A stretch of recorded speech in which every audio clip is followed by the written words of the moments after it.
Good night to everyone. Want to welcome you guys to the show. As you can see, I'm going solo for a minute or two, waiting for my main man, Mr. Sean Hall. He's not here yet, but I'm just gonna hang tight until he arrive. I'm pretty sure he's probably got some difficulties down in Barbados, where the weather is probably like 28 degrees or 29 degrees Celsius. And here in Tehran is a scorching 16 degrees Celsius, which I'm enjoying, by the way. What a beautiful day after such blistering winter, man. -4, -10. All the drama of winter. We getting really tired of it. So I'm just waiting for my main man Sean to come true. But the show must go on because the clock never stops ticking, and that's how we do it. I just want to say, last week's show was a really cool show, very interesting show. I'm sure people got to learn a lot about the ex jockey and the businessman himself. Myself, I learned a lot from him, from listening to him actually, and I'm pretty sure there's a lot more stories out there. And the funny thing about it is that he broke Leroy Trotman's record, and that was like 3.5 hours. And the thing about Darwin is that Darwin said like he didn't even get started yet. Like he didn't get to say everything that he really wanted to say. And I was just cracking up inside because I thought, man, you went for a long time. But I really enjoyed the show. I hope you guys enjoy the show as well. And I can't wait to speak with him again about his stories and about his journey coming from a teenage year as a jockey and through all the different strings of the horsemanship. But tonight's show, we have another interesting gentleman, and I can't wait to meet him. Have him backstage, and we're going to bring him on in a minute or two. As you can tell, I'm just stalling to see my main man, Mr. Hall, is here, but he's not here yet. So, I might have to go solo until I hear him. I hope he's okay in Barbados because sometimes you never know. Life is so short sometimes that strange things do happen. So that being said, my man Carlos Grant, trainer, Woodbine trainer, started in Barbados. Now he's here doing some big things. And let's welcome to the show, Carlos Grant. Welcome. Hello, good evening, Derek. Mr. Headley, how are you? Nice to meet you. I am good, man. I'm good. Very pleased to meet you. It's a pleasure to be on your show. Earlier today, I saw something on the chat, and there was a young lady who wanted to know if this Carlos Grant is the one who they called tallest, or they used to call tallest. Yes, it is. That's me. There you go. That's the answer, right? Yes, that's me. Tallest. Yeah, man.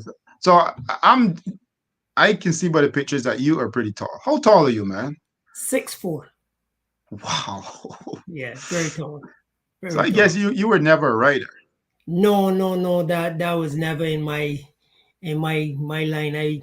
I always wanted to be a trainer, Derek, because my mom was about 400 pounds. My dad was a seaman. My dad passed away when I was 4 years old, and he was pretty tall. So that's where I get my height from. So going to the track, Derek, I started at a young age, around 8, 9 years old. I used to go there with my nephews and a lot of other kids. There's 7 of us in the household and a million more that my mom raised. So we always go into these guys go in the paddock, like the bottom paddock, and they play cards and they play dominoes with Harry Swear and Van Boy and those guys. But I never really was into the top paddock, which is the Dalkeith paddock, until one day my good friend Sylvester Olivier, he's who got me started. Hats off to him. You know what you know. I could tell? I could tell like from judging from the guys who were on the show earlier, like all you guys are well connected. Uh, all you guys seem to have a story, or you kind of cross paths before, or something. And it's good that you guys are able to like kind of like work together, kind of, you know. Yeah, well, Sylvester Olivier and myself, we go way back. My mom and his mom were best friends. So we are childhood friends. Wow. And Sil was working with a guy called Norville. And Orville was grooming for Mr. Charlie Heath. So Sil asked me one day, you want a lightweight job? Norville got a lot of horses. And I said, sure. I said, but I got to tell my mom. So that didn't sit well with my mom. She said, no, no, no, no, no, no, no, no. But, Derek as a boy, what the outcome is. I'm going. But when I get back Exactly. home, well, you know what happened? Clash. Exactly. So I started that, and my big sister, Lynn told mom, you know what? Mom, you got to cut him some slack. He's not stealing. He's not doing nothing out of the way. He likes animals, and there I'm the only one in my mom family that came out like that. I Wow. I cannot do a 9 to 5 job. I cannot work inside. I have to be outside. So then my mom said, okay, if that is the case, bring this guy and introduce him to me. So I bought Norville, introduced him, and she said, okay, you could go, but make sure certain time you're out of here and get to school. So Norville took me under his wing. Dexter keep a good eye on me because he was like a family. He's a family friend. He kept a good eye on me. I gotta So say, man, Dex is you talk about Dex. I know people didn't hear this conversation earlier, but I told you earlier that Dex spoke so highly of you, and now you're speaking so highly of Dex. man, And I met Dex several years ago, and he always was cool to me, and I like Dex. You know what I mean? I looked up to Dexter, Van Boy, Rocket, all those guys. I come along as a little boy knowing those guys. And Dexter always had my back from back home till now. He still have my back.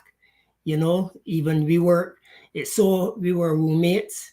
Then I move on. I got married, but we were just opposite one another. I'm in barn 12, he's in barn 26, and we just over the road from one another. Nice, So nice. Dexter dad, Mr. Graff, is like a dad to me. He took me in. Like when I first got my landed papers, I couldn't leave the country. I had no car or anything. And between Dexter and his dad, they took care of me because I was living in the dorm. Right? Wow. So, yeah, so back to Norville. Norville took me under his wing and he taught me a lot. And then one day he had about 7 horses grooming. But Mr. Heath had also a barn house. He used to sell feed and dog food and that type of stuff. And Norville was working there. So he told Sil and myself, look, I'm going to give you a horse to groom and I'm going to give you a horse to groom. But we were too young to have groom license. How old So were you at that time? I was about 12, 13. Yeah, but he A said, whole horse? he said, you know what I'm going to do, I'm going to collect the money. His name is still down as the groom, but he paid us like the groom for taking care of the horse. And that guy helped out Sylvester Olivier and myself and then he still had a horse named Lily. And the first horse I groomed was a gray horse, came from Trinidad named Vast Ocean. And my first start with her, one of my best friends actually won for me, Anthony Turkey Husbands. He won I my hear a lot first about race for Turkey. me. I'm hearing a lot about Turkey lately. Man, he's a good guy. He's a good guy. I will walk the earth to help Turks. He never leave me out of nothing. He always come and look for me. If you don't see me, he always calling and checking in on me. He's naturally a good guy. He's a good guy. He's a no-nonsense man. He don't put up for foolishness, but he's a good guy.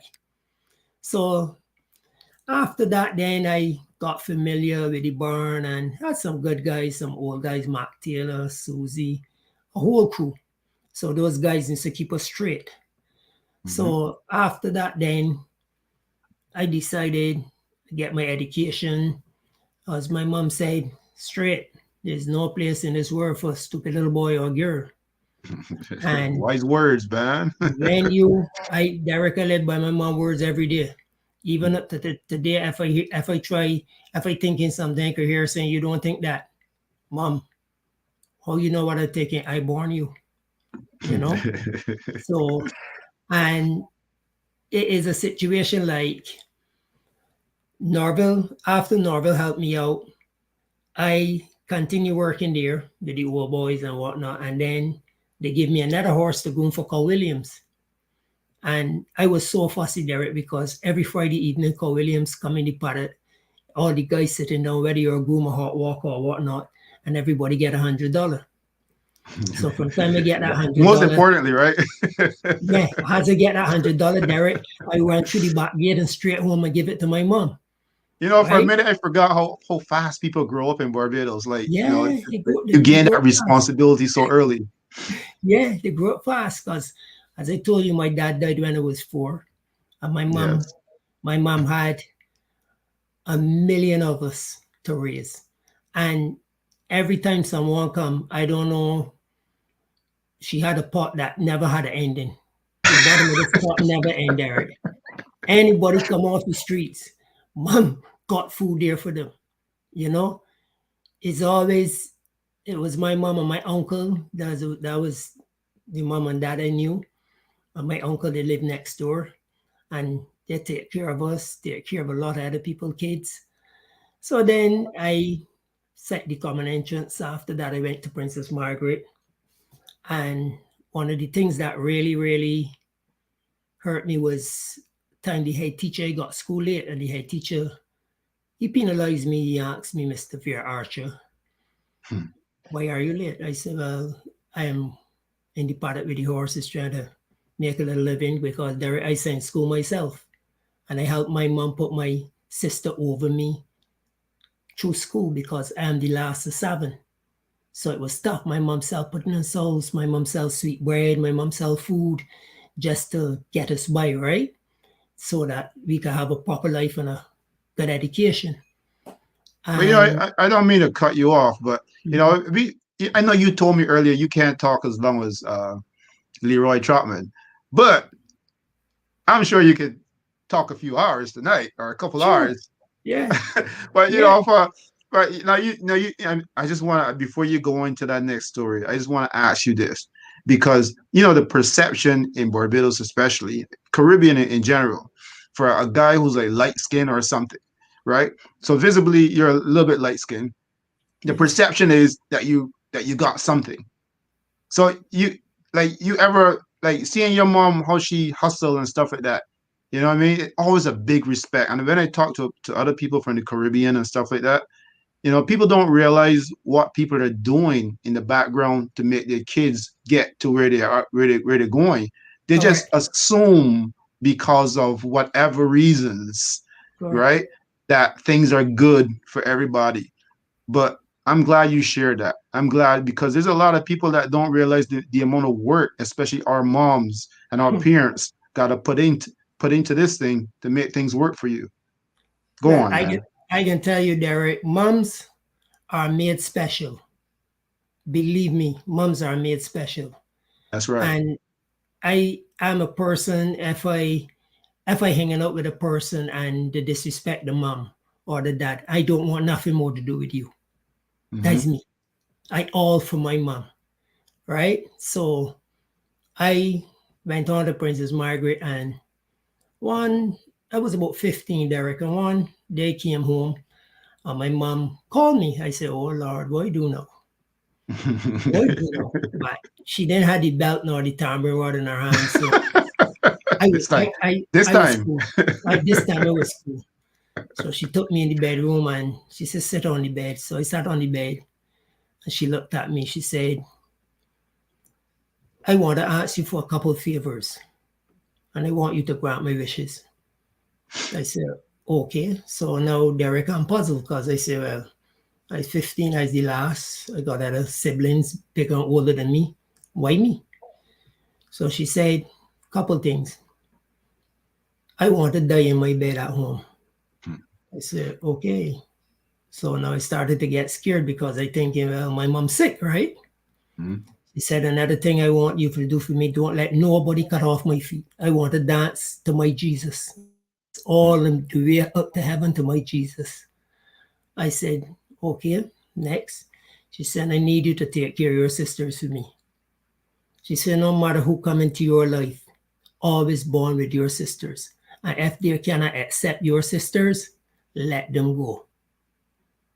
And you know what, Derek? She was right. I'm the person that buried her.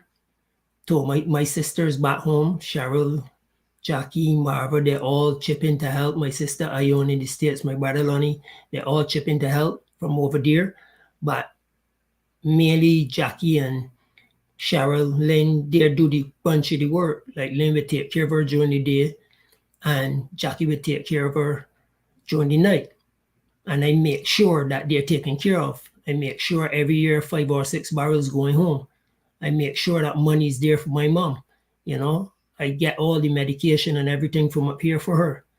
And it's such a funny thing, Derek. When she started catching Alzheimer's, she only knew me as boy. Hmm. And whenever she wanted to see me, she go on a hunger strike. Derek, she would not eat. How To put difficult was that for you, man? Man, it was hard. Many nights I lay in my dorm room there and I cry. It Hmm. was hard knowing that I could not be there, right? Because I love my mother. I'm a dad. There's nobody that could tell me anything about my mom. Right, right. And when my mom wanted to see me, she go on a hunger strike. My sister called me. I talked to her. She eat a little bit. Derek, I used to be home. Dexter would tell you 4 times a year. I got to get on a plane and go home. Wow. From time I get there, then and she see me, first thing she say, boy, and I sleep in the bed with her, and she eat clean. Hmm. And then when my sister passed by, she started letting out her tongue at my sister and winking her eye.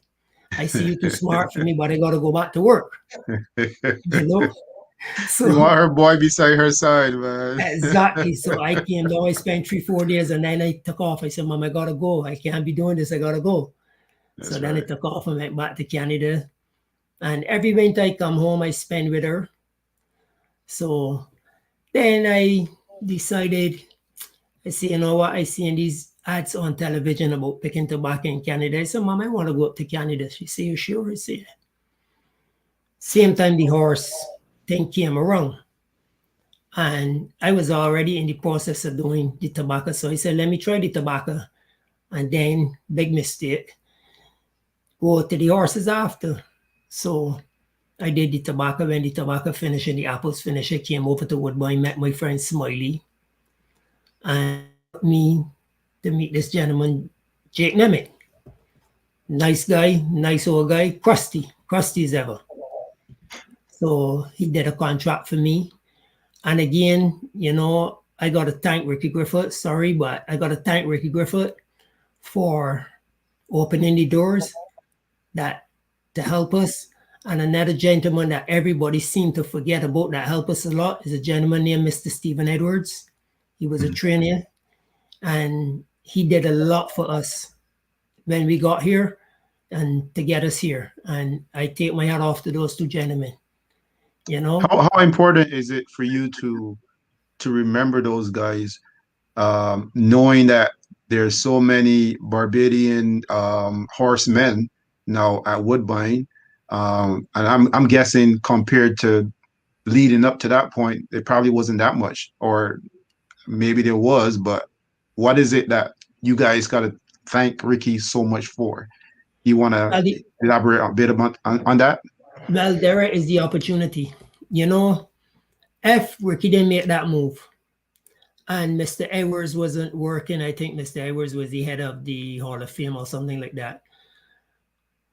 Probably we will not be in Canada. You know, we all still be at the Garrison. And I take my heart off to the Garrison. I love the Garrison. I prefer to watch the Garrison races than watch Gulfstream or any of them. I just love the Garrison. And I owe my whole life to the Garrison Savannah, you know. And those guys always stand out in my head because they make a way for me to provide for my family. They give me an opportunity that, you know, I shouldn't be saying it, but I would have never had this opportunity in Barbados, you know? We're gonna And talk a little bit more about that later because you're doing some really big things. yeah, and it's so funny, like we came up in 89, the guys came in 89, I came part of 89, 1991. And directly last year we were up here. Well, we were young and 17 and just partying, having fun, never knowing anything about landed papers or getting yourself organized to stay in the country. And then reality step in. I went back home, waiting for my work permit. Jake called me, said, Carla, sorry, work permit's finished. There, I feel like my whole world was caving in. Devastated, eh? It was devastated. I told my mom, I said, look, I'm going back up to Canada. She said, nope. She said, let me tell you something. You're not leaving Barbados a free man to go in someone else's country and ramble like a prisoner. It's not happening. Right? Unfortunately, that's a story for a lot of immigrants. It Yes. happens. She said, well, if it's for you, God can put it for you. Right? If it's for you, it will come back. Someday it will come back. So I accept the fact that can't go back. So I decide, you know what, Barbados is home. I can stay here still feeling bad. Every day get up and I tune in and I still try to watch the Canadian weather and see what's going on up there.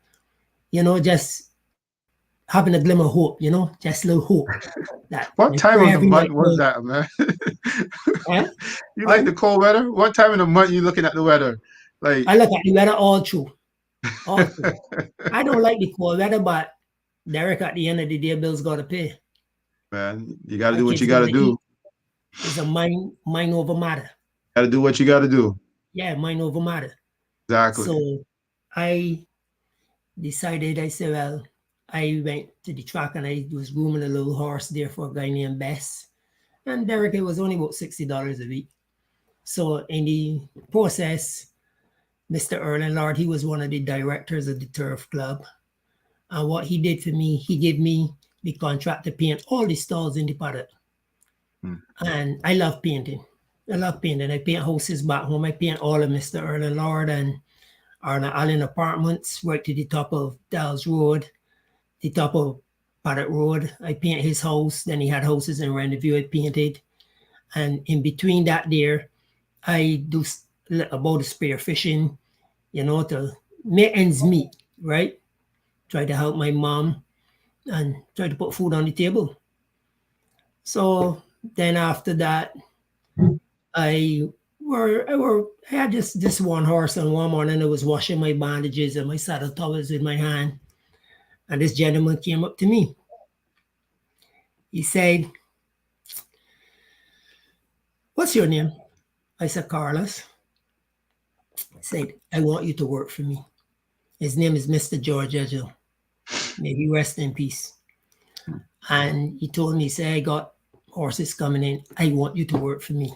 The way I see you washing those bandages and saddle towels, taking care of this little horse, I need you to be a part of my team. So I said, okay. He bought in about 5 horses, Dancing, Grey, Lady of Capri, and I end up grooming them. And me and Mr. Edgel built a relationship out of this world. And don't you know, Mr. Headley, when I told my mom told me, I want to meet him, bring him here. And when Mr. Edgel came home at my mom, Mr. Headley, they told them stand up and hug up one another. I didn't even realize that was my father's best friend when my dad was living. Believe it or not, that was Small my world. dad's best friend. And my mom knew Small it, but world. she never said anything to me, right? And that bond became so strong with Mr. Edgel and myself. And we had a lot of horses. We won a lot of races. My good buddy, Pochi Lopez, he was the jockey for my stable. And he won a lot of races for me up to this day. Me and he still buddies up to now. Is it Pauchi Lopez? Richard Pochi Lopez, yeah. He was a very good jockey. Man, this was in Barbados? Yeah, in Barbados. If that guy was light, he's galloped for Marquess. If he was light, I don't think there's none of them could cool his heels. Mm. Very strong rider, got a good head on his body for riding horse. So Mr. Agile and my mom, hit it off right there and then.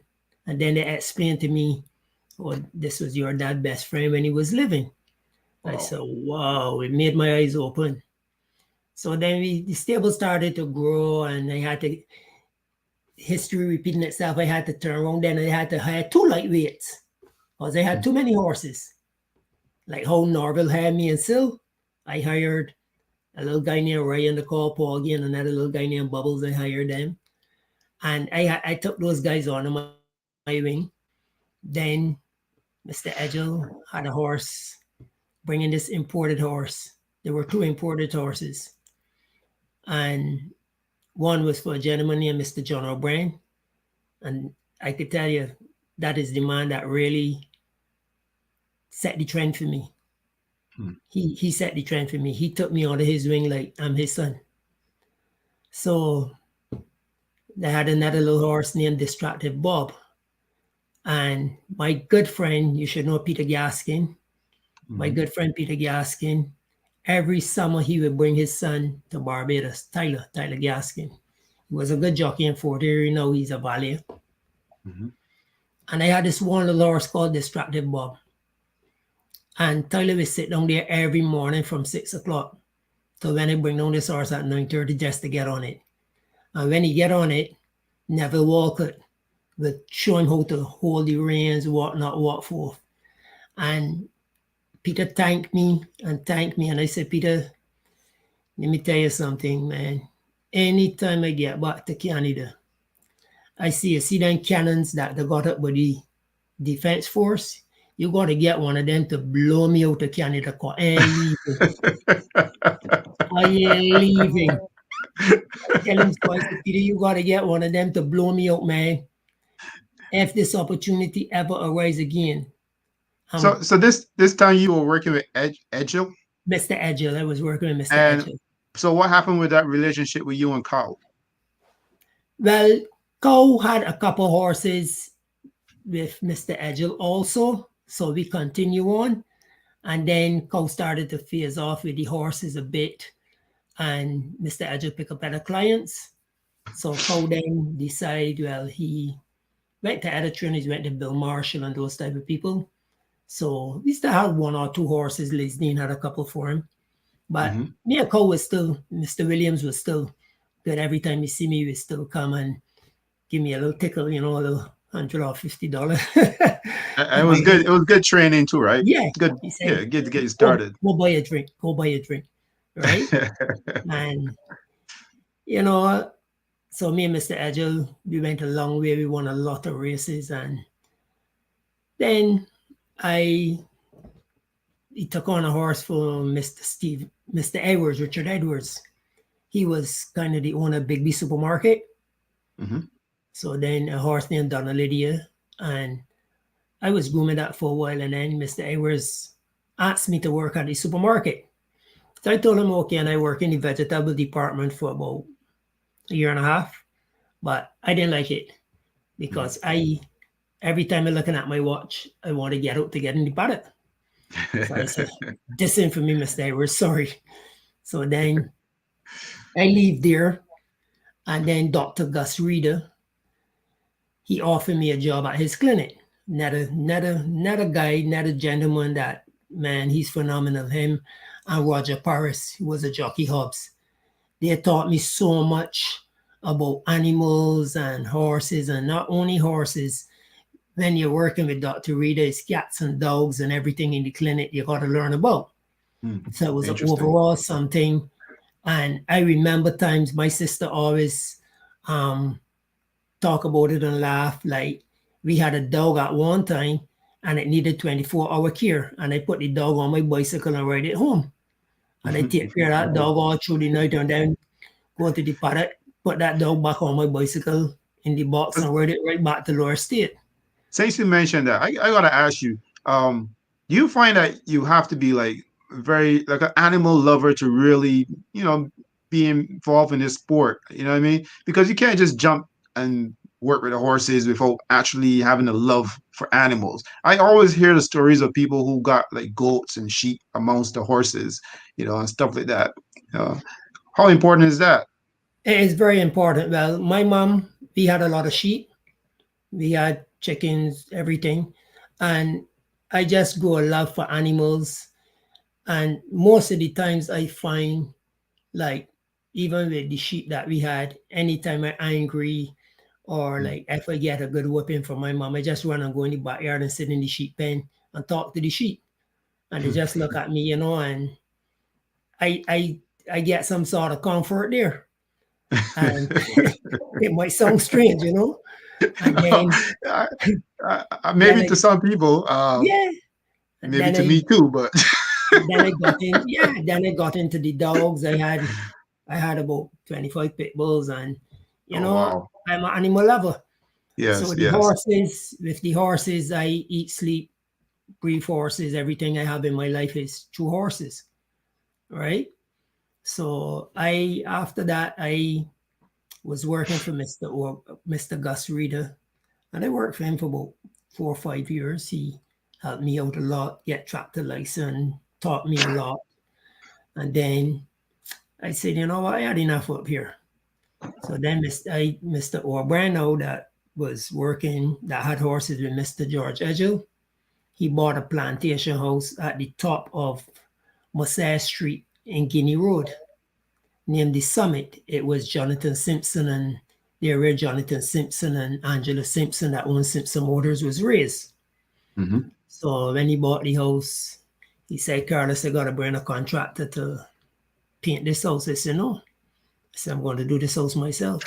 There, I skinned all the walls because it was limestone.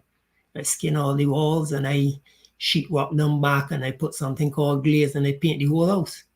I did the whole house myself, you Just all know, by yourself? all by myself. And then in between, I had 2, 3 horses for him. I cut grass and everything. And what I love about Mr. O'Brien, when I first went to work with Mr. O'Brien, he said one evening, he said, Carlos, you know what? I'm going to tell you something now. You're riding a bicycle. I say, yes. He said, don't let 2 years come and you're working for me, you start riding a bicycle, or you going for around me. I said, what? He said, if you are riding a bicycle within the next 2 years, you're going for around me, because I am not keeping nobody around me that's not looking to improve their life. So I said, okay, boss, I got you. And within a year and a half, he sold me a Mazda van. And I had that Mazda van till when I was ready to come. I get the opportunity to come back to Canada. And I worked for him. And we had a nice horse, Russian Tsar. And one day I leave work, and when I got home, my mom told me, she said, I got something for you. I said, what? She said, this is a phone number from Jake. I said, who? She said, Jake, that you was to work for in Canada. He said, call you. She said, he asked you to call him 10 o'clock in the morning.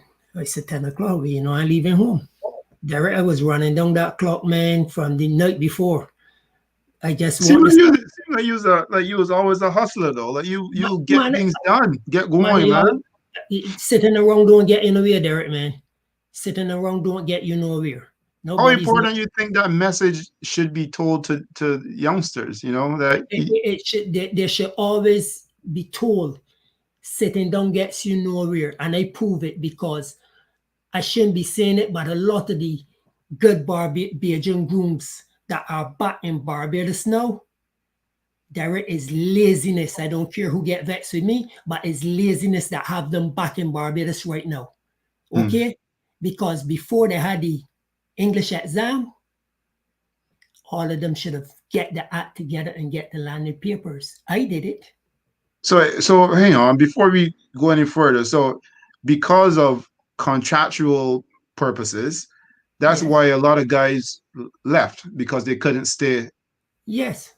And I'll Yes. tell you, for example, I got a cousin who's I don't know if he's a groom still, but it was the same for here, same for him because I remember he was working here at Woodbine many years ago, and then one day he told me the same kind of story, like things not working out for him. So, anyways, keep going, but I feel you.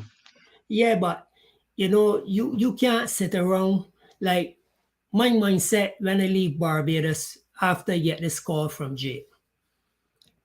I called Jake the morning at 10 o'clock and I said, "Good morning, Jake." He said, "Hi, Carlos. Nice to hear you." I said, "Man, God is good. I tell you, he answered my prayers." I said, "What's up?" And the first thing he said to me, "Say you married?" I said, "No." He said, "You got kids?" I said, "Nope." He said, "You got a woman?" I said, "Friends." He said, "What are you waiting for?" I said, "This phone call for the last 12 years. I said, when I leave Barbados, the only thing I leaving behind is my mom and my sisters. I ain't leaving no luggage. Too many women in Canada." So, So I still don't get it. What was he trying to get you here for? He was trying to arrange a marriage for you, or what? What was no, happening? no, he wanted me to come back and work with him because I worked with him in 91, right? And he really liked how I worked, right? Right. And Derek, I never talked to him in 12 years. I never spoke to Jake in 12 years. And out of a clear blue sky, when the contract opened back, he sent back for me. So I called my friend Peter Gaskin and I said, "Peter, God is good, man. Guess what? The contract open and I get in a work permit to go back with Jake." He Beautiful, said, "Good." man. So as soon as I leave Barbados, the same horse Russian Czar had an injury. And the vets in Barbados could not really find out what it was because he had a spill on the top turn in a big race. And Mr. O'Brien said, "Look, I'm going to get you a visa. I'm going to send you up to Nolan Hotel with this horse, and then you take him over to Canada and see what you could get done with him." So when I got over here with him, I met Dr. Darrell Bonda through Jake. Mm-hmm. And Dr. Bonda came and he watched the horse, he chugged the horse. And then he said, "Okay, no wrong with this horse. Bring him down to the clinic tomorrow." Directly took the nerves out of his feet. He Mm-hmm. had to denerve him. When he fell, he said he damaged the nerves in his feet. And, he didn't win any races up here, but he ran second, thirds in good races, good money races, 32,000. He ran second in the British Turf Classic at 99 to 1 with Shane Ellis. And yeah, he did good. And then we sent him back to Barbados as a stallion. Well, that's a name I And haven't heard in a long time. Shane Ellis. yeah, Shane Ellis. Yeah, he won a couple of races for me too. Mm-hmm. And the horse went long back to Barbados as a stallion. My friend Rocket, I went back to Barbados actually groom him. My friend won a race with him, and I leave him, came back up and leave him with my friend Rocket. The Rocket took care of him until we sent him to stud. So when I got Derek back here to Canada, I was talking to Jake in the office one morning, and he said, "Carlos, what's your plan?" I said, "What do you mean?" He said, "What are you looking to achieve in life?" And Jake was a crusty old guy. And I said, "Jake, I want to be a trainer. I want to be a trainer just like you." He said, "Well, I'm going to stop you there. You want to be a trainer like me, but don't be a drinker like me." I said, "No, no, no, no, no." I said, "No, I ain't going that road." And one morning I was hearing over the PA system that was paging about this groom school. And I went to him, I said, "Jay, what about this groom school I hear?" He said, "You know what? That's a good thing you should join." And it teaches you the anatomy of the horse. It teaches you the lameness, the rule book, the drug book, the different type of drugs. And with the drugs, you got to know, like, they got a drug named Ventaplumin. That is the Mm-hmm. bar name. The real name is clenbuterol. Then you got I've to heard that know, before. yes, you got to know what it does and how it affects a horse. Withdrawal times, everything you is like a 2-year course you got to complete in 12 weeks. So I did that. The class started with about 35 of us. And when it came down to exam time, there were only 3 of us in the class. Everybody else quit. Wow. So yeah, when I joined it, it was $75, books and education free. And a couple guys told me, I heard you going to the groom school. I said, yeah. Oh, that's hard. That's hard. I said, you ever do it yet? No. I said, well, don't talk to me. I said, how you know it hard? How Oh, I long hear. was it for? Like how many Pardon? hours? How long was the school for? How long you had to do it for? 12 weeks. 12 weeks. Yeah. Okay. So I said, you only talking, but you never do it. You're hearing people saying, I say, unless you walk in a man's shoes, don't talk. If they do the course and you tell me it hard, then I would say, okay, but Derek, this is something that I want. And Exactly. I don't care how hard it is. I'm going to achieve my goals. I set boundaries, I set goals, and I'm going to achieve it. I want to be a trainer. And as long as God give me health and strength, I'm going to get there because I'm looking at the bigger picture. My mom always say, Carlos, and she tell all of her kids, never play to win the battle. Always play to win the war. The war is forever. Very important. Keep your head above the water. Always be respectable to your elders. Never look down on no one. Be humble, or life will humble you. And I always keep those things. So Jake now told me, that's a good idea. So then he said, Carlos, you'll be okay. He said, all the guys from Barbados like you. I said, what do you mean? He said, ask a lot of questions. He said, but I like it because you're willing to learn. I said, yeah, I want to learn. So he said, and it direct this stick in the back of my head like glue. He said, Carlos, always remember that Jake tell you, anything you're doing in life, whether it's horses, whether it's driving truck, whatever it is, there are only two success in life. It starts with two P's. I said, what is that? He said, proper preparation. He said, when you start with the two of those, you're on the right track, the right trail. And direct that stick in my head from 91 to 2022. I never forget Wow. that. I never Wow, forget man. that. And That's some that great advice you had along the way, man. yeah, I had good people backing me, and I always lean to older folks. I don't know why, but I always lean to older folks. But I don't know if older folks got a lot of wisdom. It's just a that, lot of wisdom sometimes they and get right knowledge. off. Exactly. And one day I asked Jake a question and I said, well, that's a stupid question. He said, there's no stupid question in this world. Absolutely. He said, you want to learn? Ask me. Hmm. I'll tell you. And at one time I was grooming 12 horses and he was grooming 24 horses. And Derek, at that time, I was only making $250 a week. With And 12 now I hear, horses? yeah, now these groom and we had a racetrack called Greenwood. You know Greenwood racetrack downtown. So Yeah. you got to truck it from Woodbine to Greenwood, and you ain't getting back to 2 o'clock the next morning. You live in the tack room, and then you got to catch the first band back down Friday if you're in the first race Friday. And now these grooms don't making a lot of money. They're making way more money. They live in the dorm, and everybody still crying, but I understand things change, every price is going up and everything. But at the end of the day, people looking at it as you got a horse, or he's running for 100,000, so you could pay him more money. Yeah, you're running for 100,000, but they're going to be 12 other horses in the race running for the 100,000. So The I'm guard, guessing from like you being a trainer now, because I know you haven't gotten to that part yet, but you being a trainer now, you can see the overall picture, the picture, overall scope of how this business is broken down. And do you feel exactly. like sometimes getting those guys to that point where they can see the bigger picture, that's probably very important to these guys to know even before they start working for a trainer, right?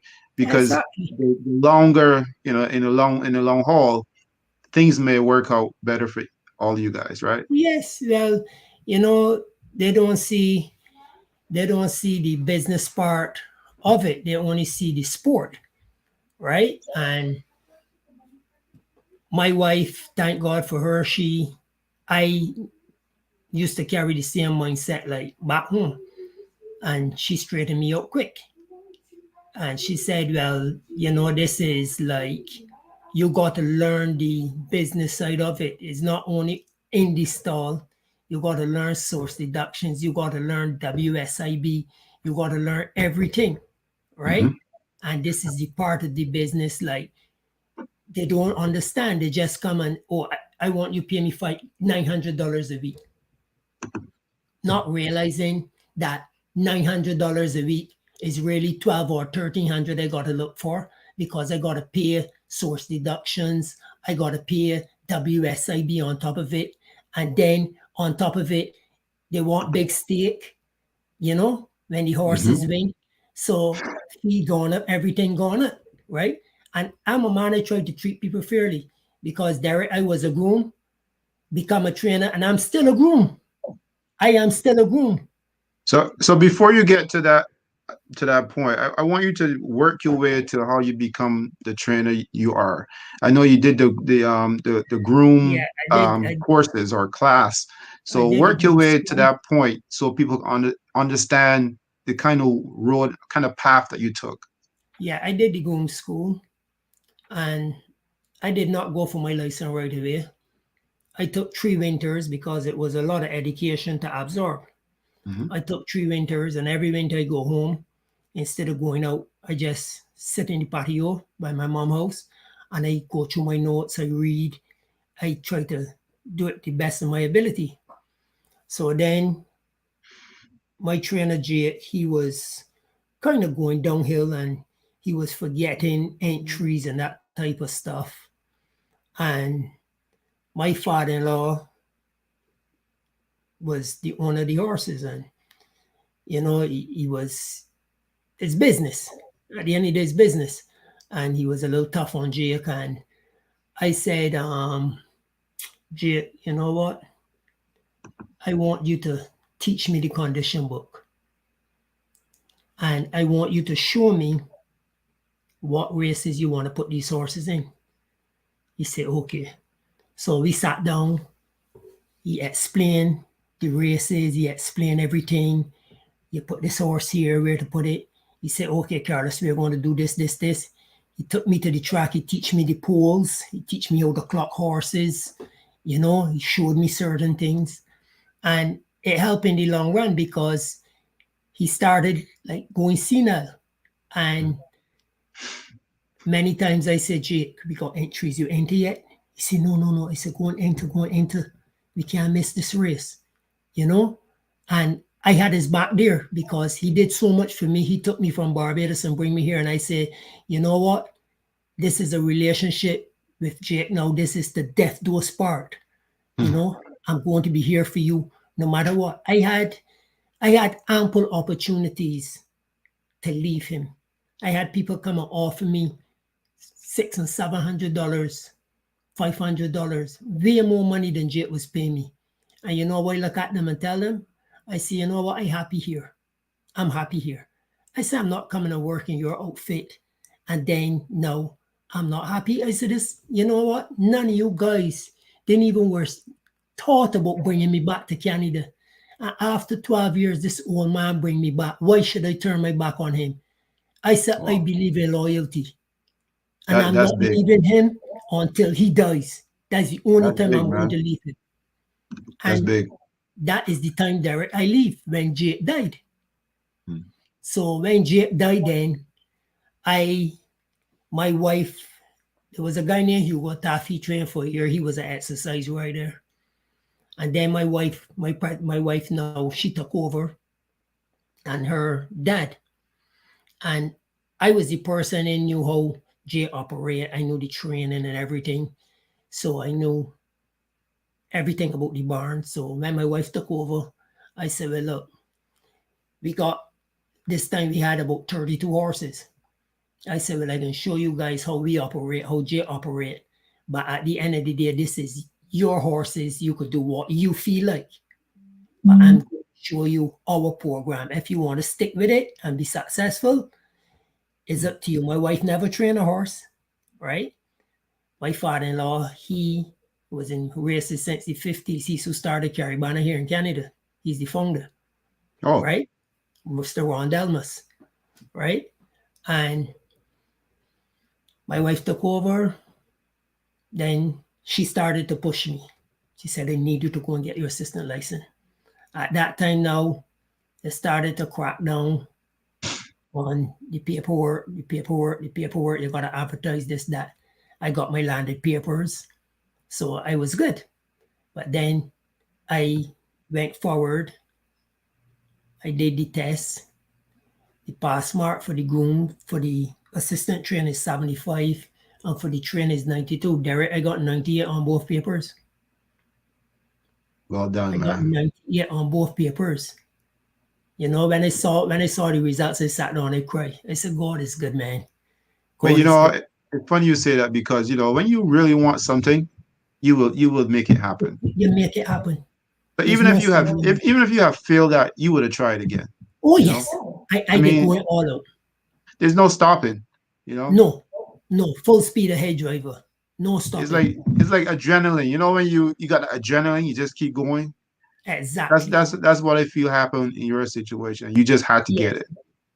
And you know, Derek, I looking at the situation with my family back in Barbados because I want to be make sure that they're well taken care of, knowing how hard things are back home. And now I get this opportunity. Man, I grabbing it with both hands and both feet, And the right? thing that I was thinking about as you were telling us that story of Jake and so forth, and he started going senile.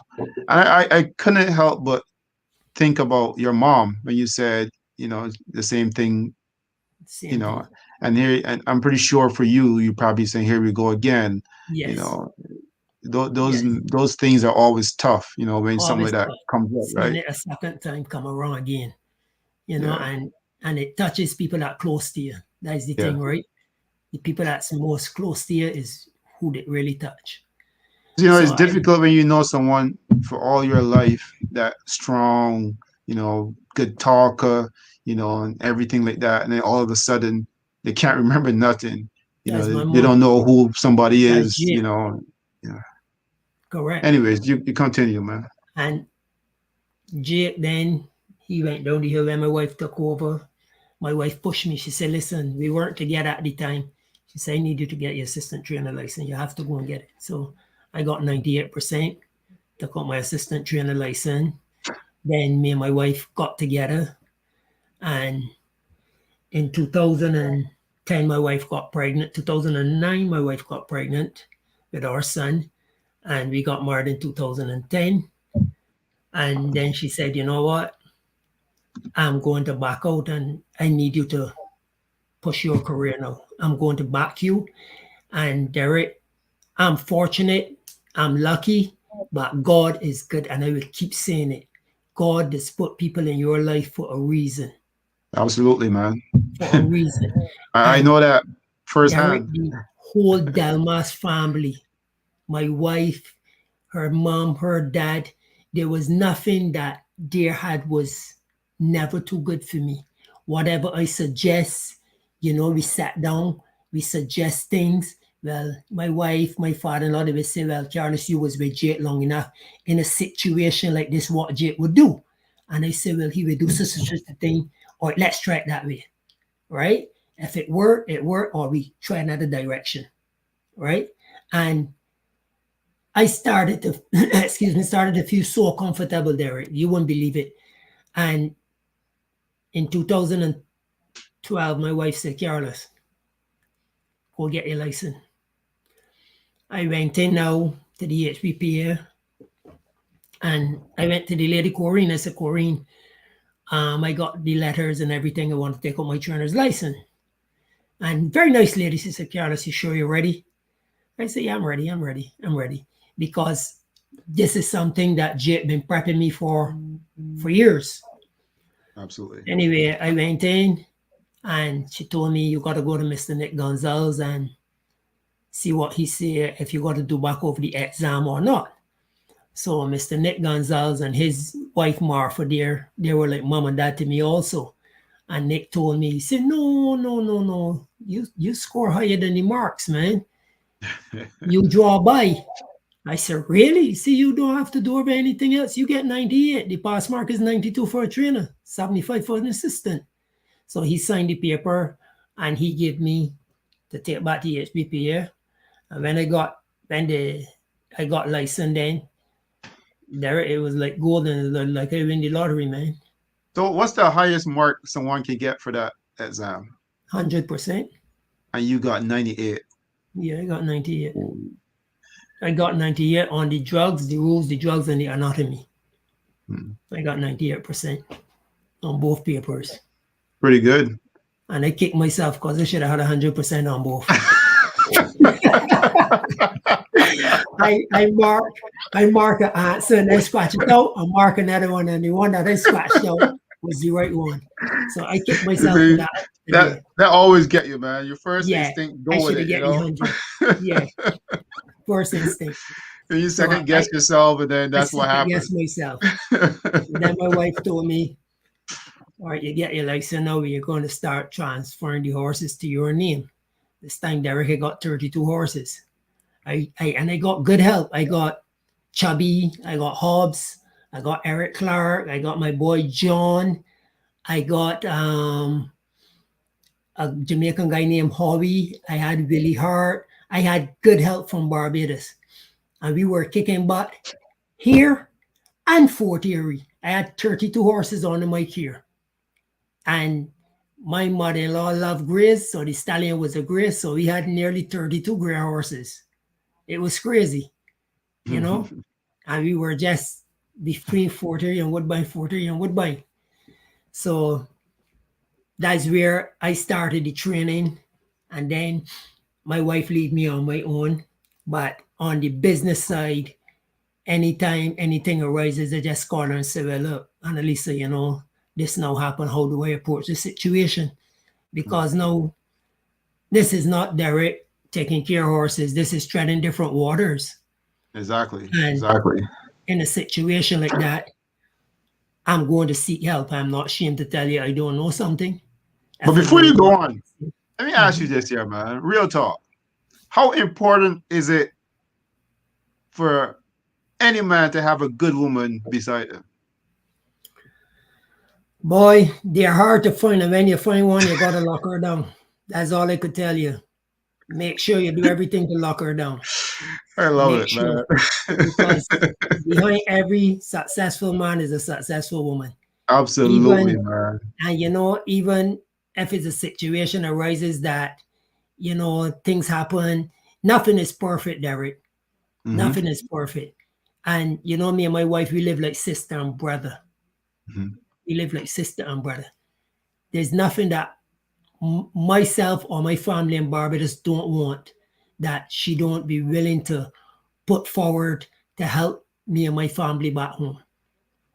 My mother-in-law, the whole family, you know, my father-in-law, he's from Trinidad. My mother-in-law, she's from Panama. So we still got the Caribbean blood in it right through, right? But they're born in Canada. And when you find somebody that's good to you, you gotta try your best, man. You know, you gotta get the small mind out of your head. And as my mom said, you gotta forget, sow all your wild seeds when you're young and move on with your life. But when you find people that is good to you, good people is hard to find. Very, very hard to find, believe me. And when you got that type of support, and as I say, I was very, very lucky. I was lucky. I feel like I had horseshoes up my butt, Derek, honestly speaking, because it's a situation like I could have gone anywhere, Derek. Honestly speaking, I could have been back in Barbados the same way as everybody else. But when I leave Barbados, as I told Peter Gaskin, you got to get a cannon to blow me out of here, man. I ain't leaving.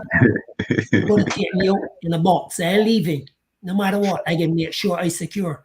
And now, Derek, I'm a Canadian citizen. But I gotta ask you though, because you know, like in the earlier days, you know, there's a lot of guys from Barbados who say like they may care they will go back home. I heard all those. Like, but for you, you had a different take on this. You wanted to Yes, get out. yes, I wanted to get out because, it's international. I want to put Barbados on the map. I want to make a good living for my family. I'm not going to be always 20 and 15 and 16 running around. I want that when I get a certain age, even if I'm working, I'm doing it for myself, Is that right? certain age now? Exactly. I see they had an old guy, Derek. They had an old guy I used to see working for one of the top barns. And up to today, he's sticking in my mind. I see he taking horses to front side race, and the horses walking all over him, Hmm. And I saying to myself, this can't be right. This gentleman is nearly 80 years old. And I say to myself, you know what? If I go be doing this at 80 years old, I ain't taking over a horse. But I'll be going over to saddling and I'll pay somebody to take it. But at the end of the day, it's my business. That's right. So that was the mindset that I always carried. I always say, my mom said, never follow multitude to do evil. And anytime I am hanging out with people and I realize you ain't going away in life, I ain't want to be wrong you. A real I'm not. talk. I don't want to be wrong you because where are we going? Nothing from nothing. Direct leaves. Nothing. Nothing. Exactly. So I'm not going that road. So on my journey also, while I was training, my wife and myself, and I met this vet named Dr. Gus Reeder in Barry. So when I met Mr. Reeder, I met him once with Jake, and then we started going there frequently with my wife and a lot of horses we take there. Derek, that was my turning point of my career when I meet Dr. Gus Reeder. We were paying him for service, but in the interim, Derek, I was taking it all the knowledge that I could get from Dr. Reeder. When he said jog the horse, I stand up with him. I take a groom with me and I stand up with him and I watch and I said, Doc, what are you looking for?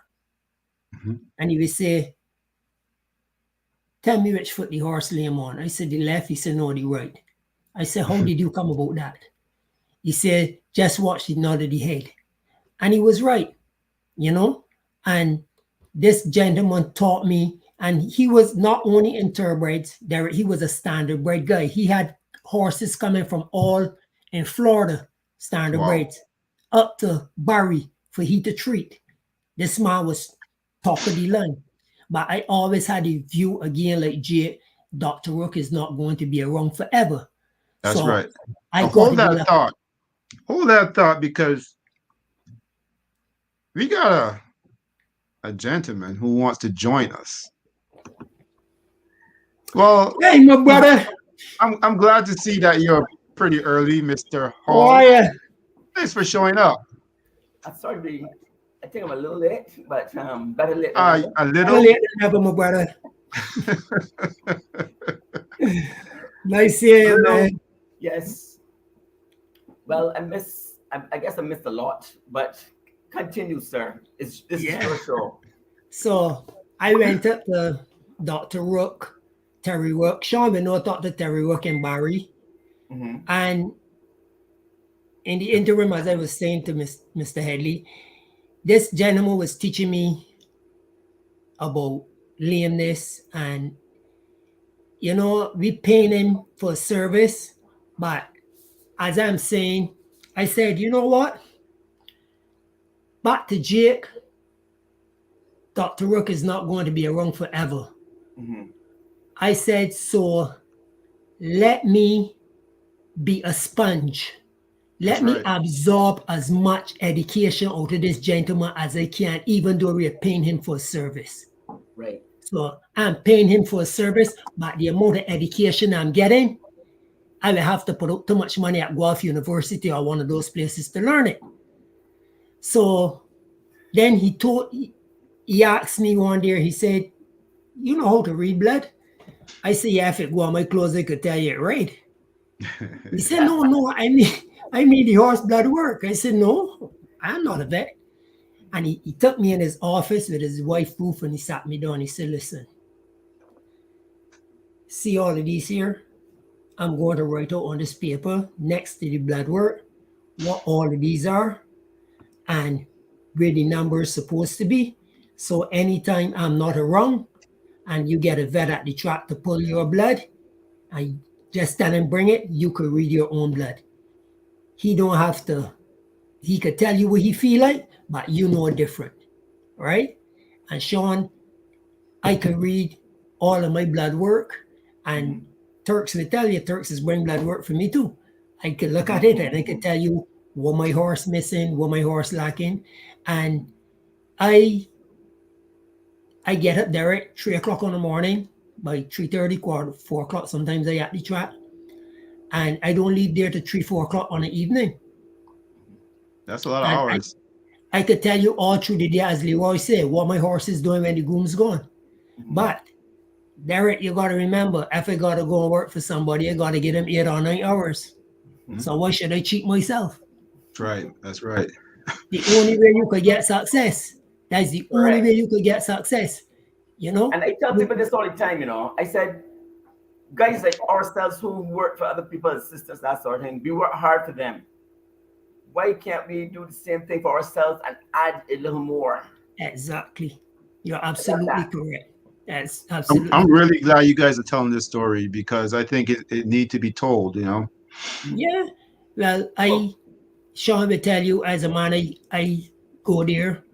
I got a hot walking machine. I got one exercise where they have 8 horses and it's my one. Time the exercise where they get there, I got all 8 stalls muck. Horses on the wall, temperature state. Because I truly believe in taking horse temperatures. Especially in North America, I find in that. North America. Yeah, North America. When you got a changing, get sick very fast. Yeah. You know? For everyone that who's not involved in horses, right? Because I'm not going to assume that everyone knows about these things. Talk a little bit more about the temperature and getting sick and so forth. How important that is with the temperature. Well, it's just like human beings. When the weather change, things change. The only difference is we in the house with heat at night and we stay warm. The horses got a winter coat. Some horses could take it even with a winter coat. Sean will tell you, I had a filly, she have a thick winter coat and I had to put a blanket on her because she just stand up and shiver and shiver and shiver and shiver. And that is not good, right? Hypothermia. So the temperature part is a normal thermometer you use for a human being to put under the arm. We do it in the rectum and we do Fahrenheit and some. So you do it in the rectum for horses? Yeah. Yes, some Fahrenheit, some Celsius, and you just got to know technology. So I know you, if you got one Fahrenheit, you just take your phone and transfer it to Celsius and see what it is, right? So I like to see my temperatures between 98 to 100, maybe 101, anything over that is trouble, right? I get the vet there quick, give some drugs and get the temperature go down. Give the horse a couple of days off till it catch itself, you know, back off of certain things you're doing, you know, just try to get the horse happy again. Because that's the key to people that talk about training. The key to training is keeping the horse happy. You know, it's the same way if you don't keep your wife happy, she's gone, man. She's gone. No matter what you do, she's gone. How are you going to draw that comparison with your horse? It's the same thing as horse. The only thing the horse can't talk and the woman could talk. It's the same very thing. There's nothing different. One got 4 feet and one got 2. I ain't going to touch that one. I ain't leaving that one alone. I'm telling you. And Sean will tell you that. You got to keep your horse happy, man. If you don't, happy wife, happy life. Right? I think sometimes you got to keep the horse happy than the wife. Exactly. Because he's who bringing in the money. And if you don't bring in the money for the wife to shop, you know what's happened to you. You're the doghouse, buddy. So don't even go here. You're in the doghouse. So you better keep that horse happy. Give as much mints and carrots and everything and green grass as you could. Get him running, you know? So that is how I train. I train different than a lot of people, a lot of trainers in North America. I'm a trainer. I learned from Jake Nemeth, and I always see Jake training, and he always tell me, Carlos, every horse is like a child. Every horse is an individual horse. Every horse is an individual horse. You cannot train all horses the same. There's a question from one of the viewers asking you how many horses you got right now. I have 8 right now. 8 horses in my care. So every individual horse I train different. You know, everybody's a mile and a half. Sean will tell you that is North America. Do you Right? remember your first win as a Oh trainer? yeah. My first win as a trainer, I was in Barbados actually. I went to look for my mom. And my father-in-law, he was saddling the horse, and he says his win, a horse named Dainichi. And I went it in the storage room. I didn't even pass the pole first, but you know what they say, Sean? An ugly win is better than a pretty second. I'll take it. And the little guy near Brian Sheen. And that was my first win. And my father-in-law said, no, that is my win. I said, no, I'm the trainer, man. My name down. I Which get the track credit. was that? Which track Woodbine. was that? Woodbine. Yeah, Woodbine. And from there just took off. You know, my father-in-law then trusted me. They saw the work I was doing with Jake and how I was there for Jake. And Sean know Jake good. Yeah. Sean know the character. And they know, even my father-in-law told me, man, there's people here saying that they will offer you more money to come and work for them. I said, listen to me. Them could offer me gold in China. I said, I'm not leaving this old man. The only time I leave in this old man is when he died. I said, he could pay me 5 cents. This old man bring me back from Barbados when nobody else would even give me a shot. So why would I be disloyal to this man? It's not going to happen. A lot of trainers tried to get me. And I said, no. I said, it's not going to happen. But your journey, how has it been though? What does coming back to Canada do for you though? I mean, did it, I will have to say that you went, when you came, you were a little, you came in what year again? I came up part in August 89. I came up from the tobacco field, and then I came full time in 90. Right. The second journey to Canada, that is the journey that really took off for you then. Yes. That took you to a different level. It took me to a very different level because I came back to Canada with a different mindset. Right. A different mindset. I came back. And when I leave Barbados, I thank God for the opportunity. As I was telling Mr. Headley, Jake contacted me after 12 years. Me and Jake never talked, right? Yes. And I leave home with a mindset. And I told my mom, I said, look, this is another opportunity. Right. I said, I'm not coming back out here to suffer anymore. I want you guys to live happy, and I can make sure I do everything in my power to take care of you guys.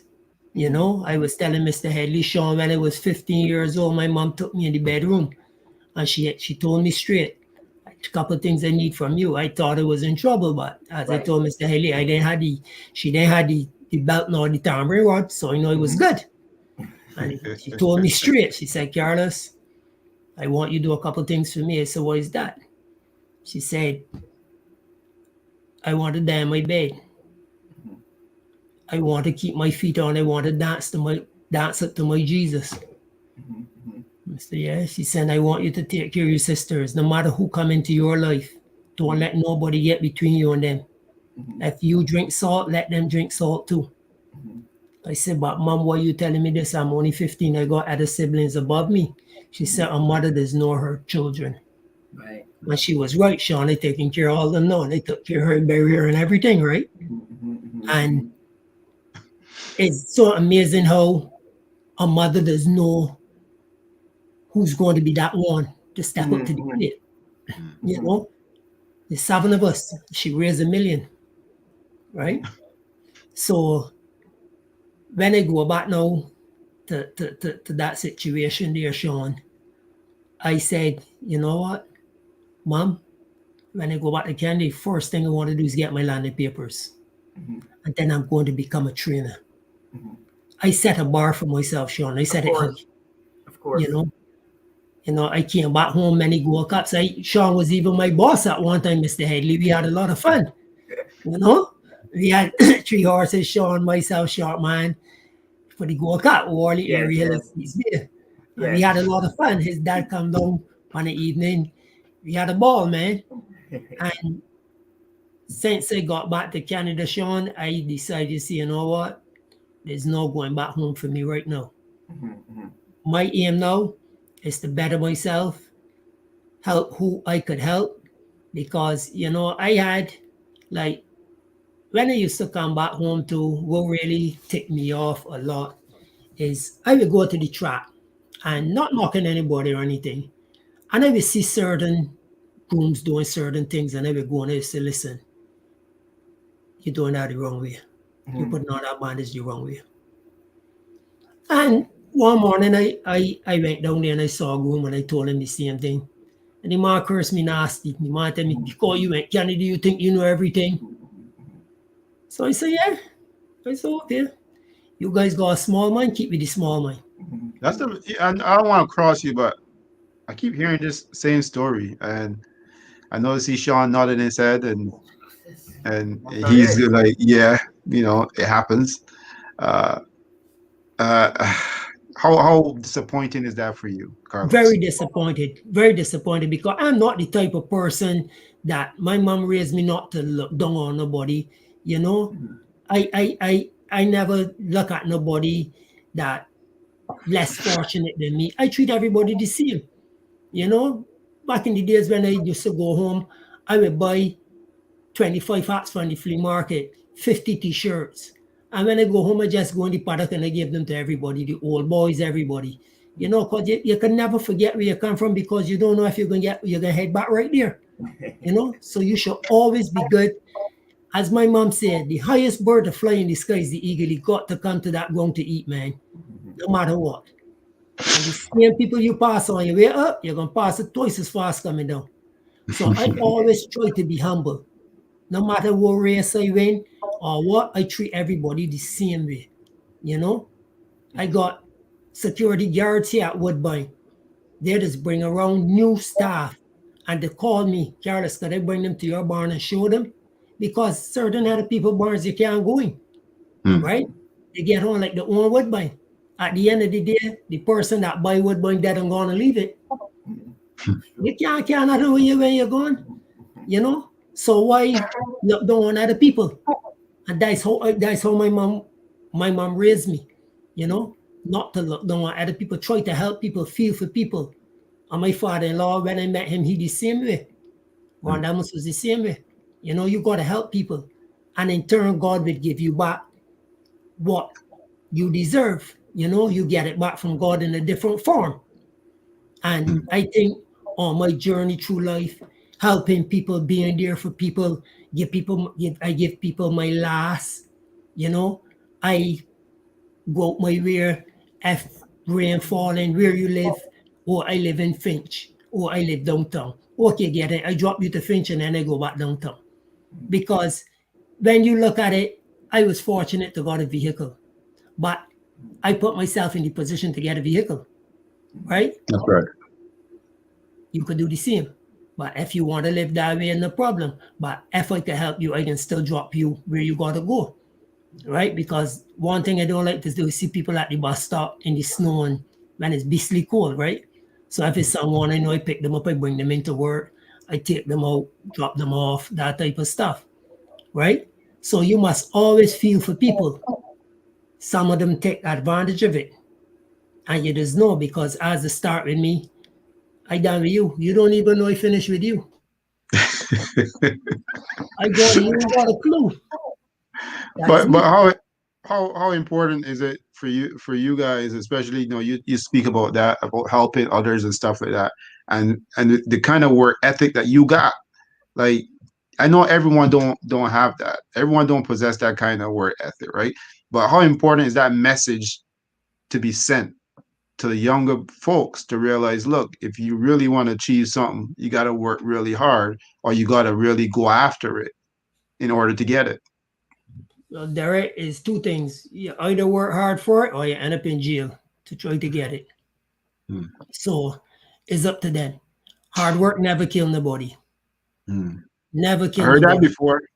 I just It be there at the must track. be right Chapman that said that. Yes, hard work never kill nobody. I just be there at the track from morning to night, morning to evening. And people just be telling me, you're not gonna hire a groom. I said, why gonna hire a groom? What? I ain't crippled. I ain't to that stage yet. And as long as God give me health and strength, I can do it myself. I pad up my horses in the paddock. My good friend Harold get the values to hold them. I saddle them myself. I take them to the test barn. I do everything myself. You know, if So I you in do a all that state, work yourself? yeah.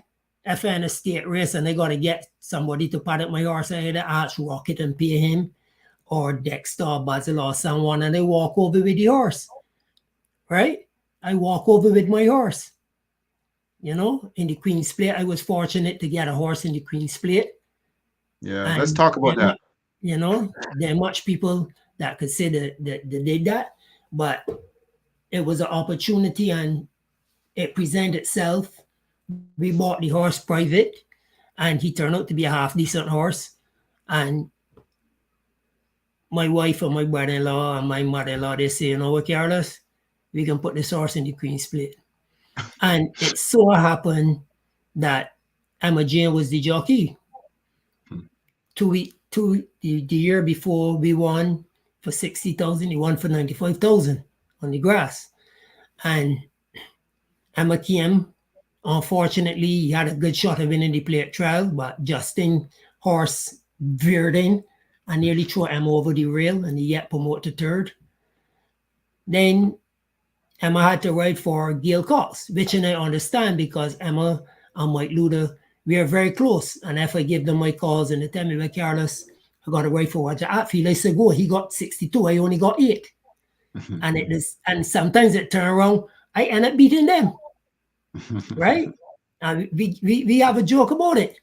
Like I remember years ago, I had a horse named Stormy Romance, and Emma was to ride it. And Willie Tyrannus had a horse in the race. Willie Tyrannus got a lot of horses that Sean or Willie needs to be around Sean.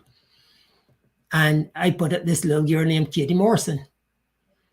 And when they swing for home, I told my wife, I said, Annalisa, this horse looks like she can win. And Emma on the inside, Sean, as we were called down and growling. And Katie passed her like a cowboy. 99-1. I mean.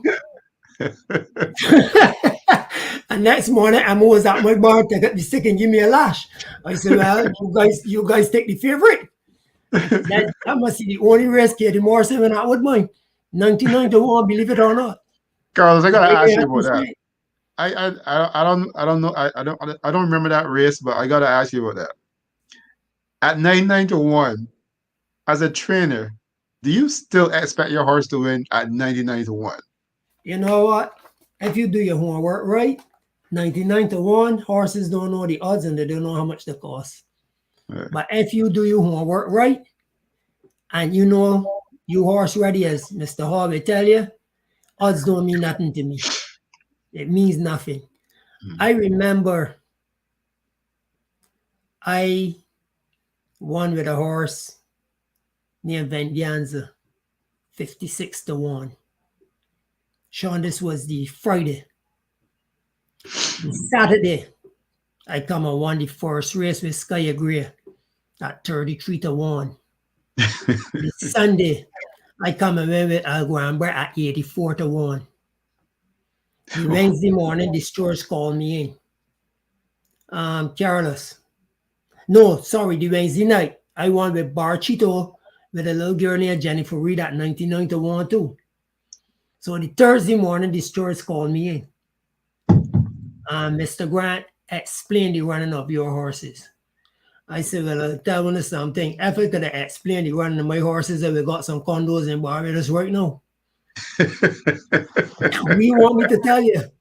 So I asked them, I said, well, my horse is positive? Do I? No, but we need to know. I said, how could I tell you that? I said, well, you guys want to talk to my lawyer? So who's your lawyer? I said, my wife. They said, all right, you go. So I leave.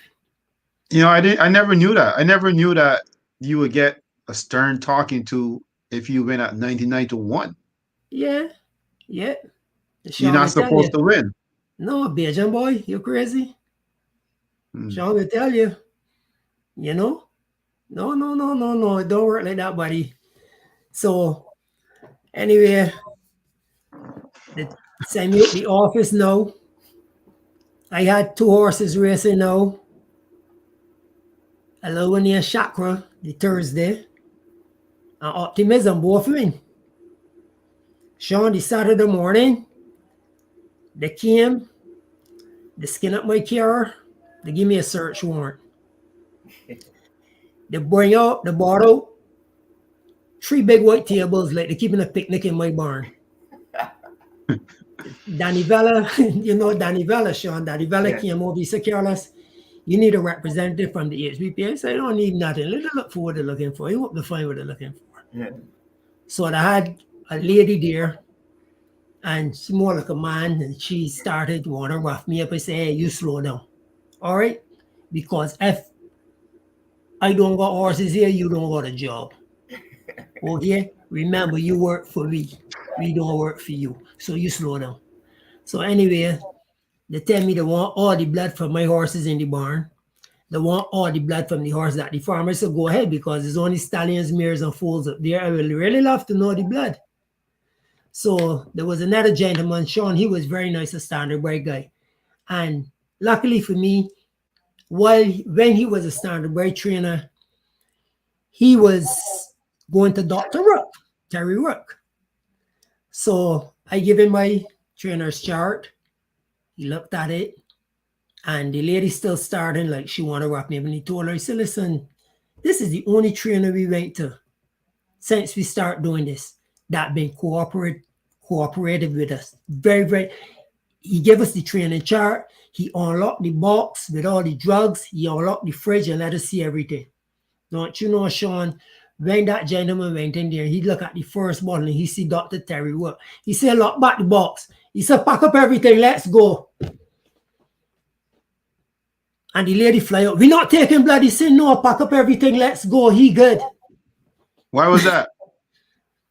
Because he used to use Terry Work too as a standard bred trainer. He was one of the top trainers. So from time he saw Dr. Terry Work on the medication bottle, he just told her, listen, this guy clean.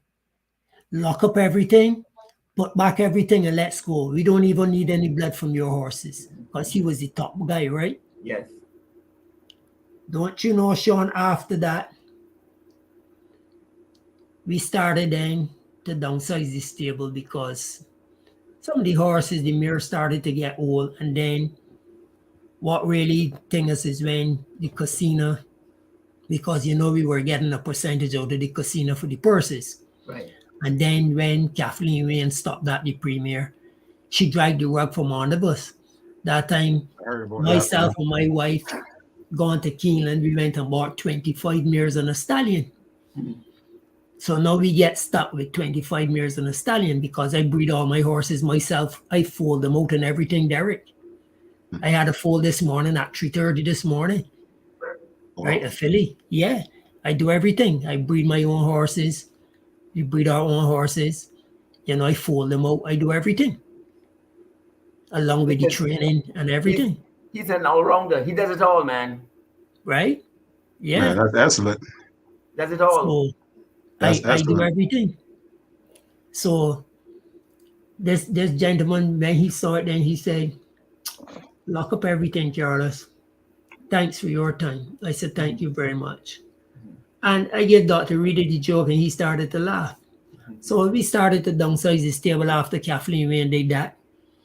And my wife told me, you know, I got the horse head, she have the business head. So she said, you know what, Carlos, the only body right now benefiting it out of this state is the vendors.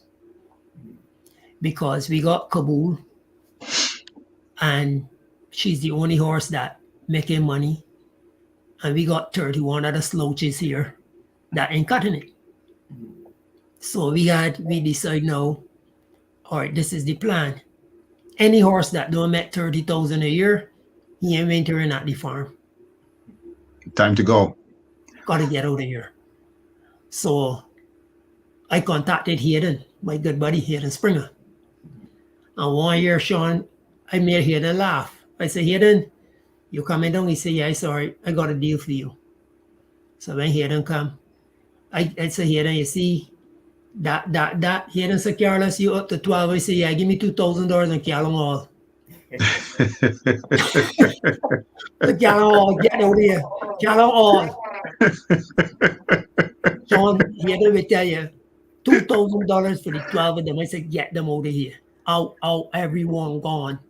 I gotta say, Carlos, I gotta say this though, because you're killing me inside here, man.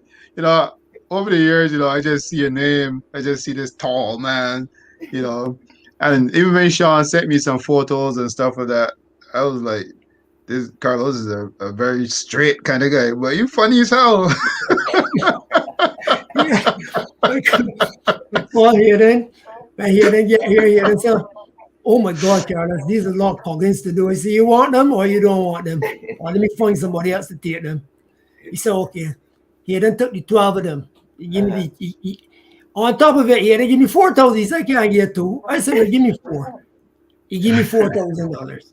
I said, all right. I gave it to my wife. I said, look, there's dinner money, man. Let me go. I said, at least you know what? We ain't got the 12 of them to feed this winter. Out of here.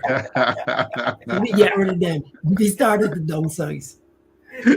So then after that, my wife got pregnant again. We got our daughter. Then we got rid of the mirrors. We got rid of the stallion and everything. Then we went up to, we said, you know what, let me get back a stallion to keep. So we took a trip up to Keeneland. And I saw the catalog. And I was looking at the catalog and I said, so Annalisa, I like this horse here, but he's in book 6, which is 7 books. So we went up and I looking at him, Sean, honest to God, Ronaldo will tell you, when I went and looked at Cold Harbor, they had to get a stick with a hook to hook the halter to bring him to the door. And then 2 guys had to bring him out. And I looking at him so and I saying, I asked the guy, so why this horse like this? Oh, he's a savage. He's a beast. He'll eat you. It's okay. So I went back again. And my wife said, I sport for you. You want to see it again? I said, I got to see you again. Sean, I visited him about 5 times. So he come into the ring now. 2 handlers bring him in the ring. My wife looked at me, she said, you still want he? I said, yeah. I said, want he? Because let me tell you, saying he can get a good bitch and cut ass. Don't worry. Let me get he. So, funny thing is that I was bidding and the gentleman was bidding. Sean, when I look at this horse breeding, Sean, he by distorted humor out of a farm in Raymere named Burr. When Star Farm Sean bred him. Right. He sold for 180,000 as a yearling. I got him for 30,000. I was bidding and the guy side of me was bidding. The guy said, you want him? I said, bad. He said, oh, take him. And I got him for 30,000. Right. Anyway, my wife and myself, we drove from Kentucky straight to the Stone Farm. Switching. I got him home now. Trouble to get him out the box. Finally get him out the box. I had to ease through the manhole and snap the snap on him. I said, good. As soon as I hold him now, he back his ears. I said, boy, you're in for a rude awakening, boy. Next morning now, when I gone out, all the guys there, Ronaldo and them waiting for work. And I went in the stall. I said, hi, boy, Sean. The man ran me out the stall. The man spin around and double bar. I dive over the door. I said, boy, oh boy, you're in for it, boy. Now, Sean, I could clip piece of cotton on him. But the problem with him, Sean, he was hurting. He was hurting so bad. Sean always tell me about this. When we speak off air, he always tell me about this. Sean, he made 479,000. And you know the part that proof to me that he's a good horse. Dr. Starmer, you know Dr. Starmer, Yeah, Sean. Dr. Starmer, yes. Dr. Starmer came to do a Coggins on him. After I get him to the track and get him settled, I decided, told the guys, you know what? Let me groom him myself. I don't want none of you grooming him because I know him. He knows me now. And until I get him where I want him, even the blacksmith, when the blacksmith come, I say, no, I can hold him to get shoe. I don't want your holding him because one bad move could set him off. Right, right. So when Dr. Starmer went in the stall, Sean, Starmer went, you know, the left side Yeah. to take the blood. Sean, when the man went through the ear and he hit me with the front foot, he knocked me up the stall. Uh-huh. And I dragged Starmer out the stall. He near killed Starmer. I said, this is strange. You know, Starmer now is Starmer. Yeah. Starmer said, come back. Went, he changed, he nearly come back. I said, Doc, what do you think? He said, let me try the next side. Sean, he move. He move. Took the blood, everything. Hurt on the left side then. Something bothered him on the left side. The whole left side. Starmer said, Carlos, don't move him. He went for the ultrasound machine, and when he ultrasound, Shawnee was paralyzed. Whoa. Oh. He was paralyzed. How does that make you feel? Well, you know, just spent 30. You just spent 30,000 to get this horse. So I said to myself, my father-in-law will kill me, boy. That's all I say. He said, this training man will kill me, boy. That will kill me, boy. So when I spent $30,000 in money coming back, he said, boy, this man will kill me, boy. Anyway, I said, Doc, because he and my father-in-law girlfriend said, Doc, don't tell this man where we from here, because this man kill me. Anyway, we did some more exams, Sean, and we realized on the same left side, they cut the tendon because he had a club foot. So you remember that operation that is do to cut the tendon. So he had a big bump there. I said, Lord, help me. All I could do is pray. I said, Lord, Psalm 91, help me. So Dr. Rook come into play now. I took him to Dr. Rook. Dr. Rook scope him. He said, yeah, Carlos, the left side, the larynx paralyzed, and he showed me it. And you could see how it was, but the right side was good. So I said, Doc, what do you think? He said, you know what? Let me try something with him. And he went for a longer scope. And I said, what the scope is? He said, the scope is usually for ulcer horses to go right in the gut. But I want to see the other scope not getting it good. I want to see if I hit it, if he could move it. If he could move it, be good. I said, Lord, he move it. So when he touch it, Sean, I see, and he move it. He said, good, he displaced a little bit. So I said, what we can do? Operation? He said, no. Just a tongue tie and inject it through. Met 479,000. One night, Tyler Posero was to ride in, and he took another horse, and Patrick rode in, and he won, and Tyler ran second, and Tyler object. So when Patrick come back, I said, Huzzy boy, you can get that down? Patrick said, Carl, I pass his hard, he went off and me he feel like I hit him, man. I pass his hard, he went, he thought I hit him, but it was the win. Win by 6.5. And Tyler was mad because the agent took him off of Port Harbor to put him on a different horse, right? So he got Patrick. Patrick passed, he top of the straight. Man, Becky head spin. That horse met 479,000. And now he's our big stallion, right? What's your most favorable horse that you've had so far? Well, honestly speaking, I just treat all of them the same. I ain't got no favorites. There must be one that you say you got a special bond with. There gotta be one. That same stallion. Sean, you muted. Not how when he works, how he does. I mean, usually when you work with so much horses, yeah, they all become children, man. Yeah, right. My favorite horses is when I go to the farm and dealing with the babies. I just pamper them. But race horses is business. Because if you get too attached to a horse, the problem is you're not going to run him where you're supposed to run. I see. I had the same conversation with a guy a couple of weeks ago. Yeah, I won't call names, but we had a very good conversation about the same thing you're saying. Yeah, And if you fall in love with them, you're not going to put them where they're supposed to. Because if he could only win for 10, you're going to want to run it for 40 because you don't want nobody claim him. You know, but at the end of the day, the end of the year, how much he met? He met 0. Eskimism is my big horse. Eskimism win 2 stakes. So therefore, no Eskimism going to feed he. That is not right. how's that horse doing? Eskimism, he's good. He had an injury last year. He ran Queen Split, then he just get beat. He got beat by a nose.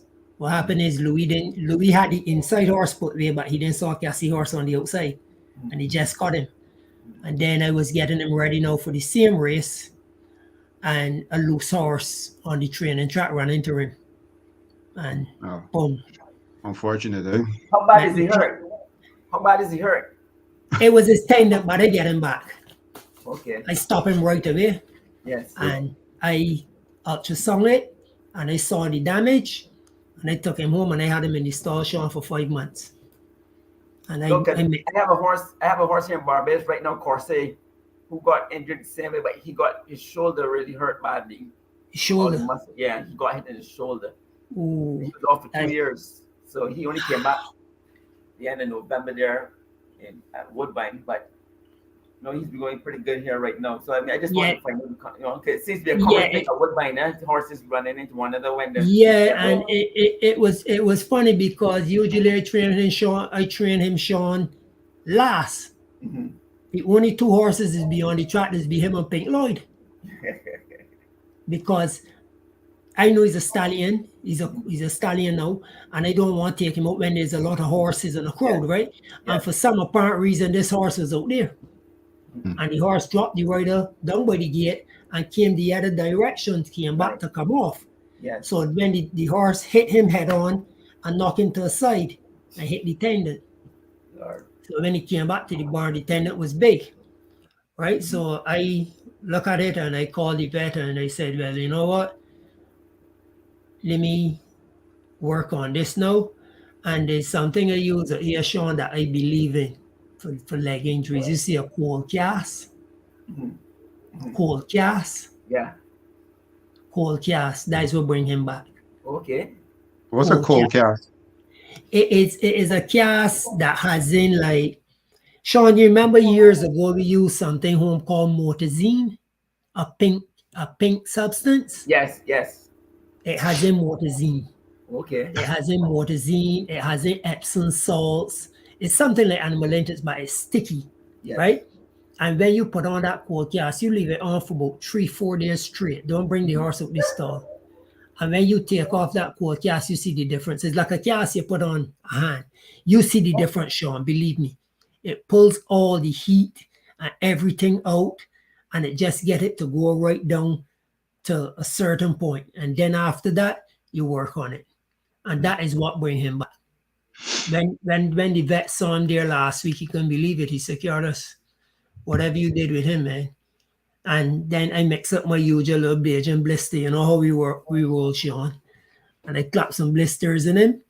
And he's back again, ready to work now. But we were having some very unusual weather, as Derek and just can't get to go to the track, Sean. We're in the shed now all the time.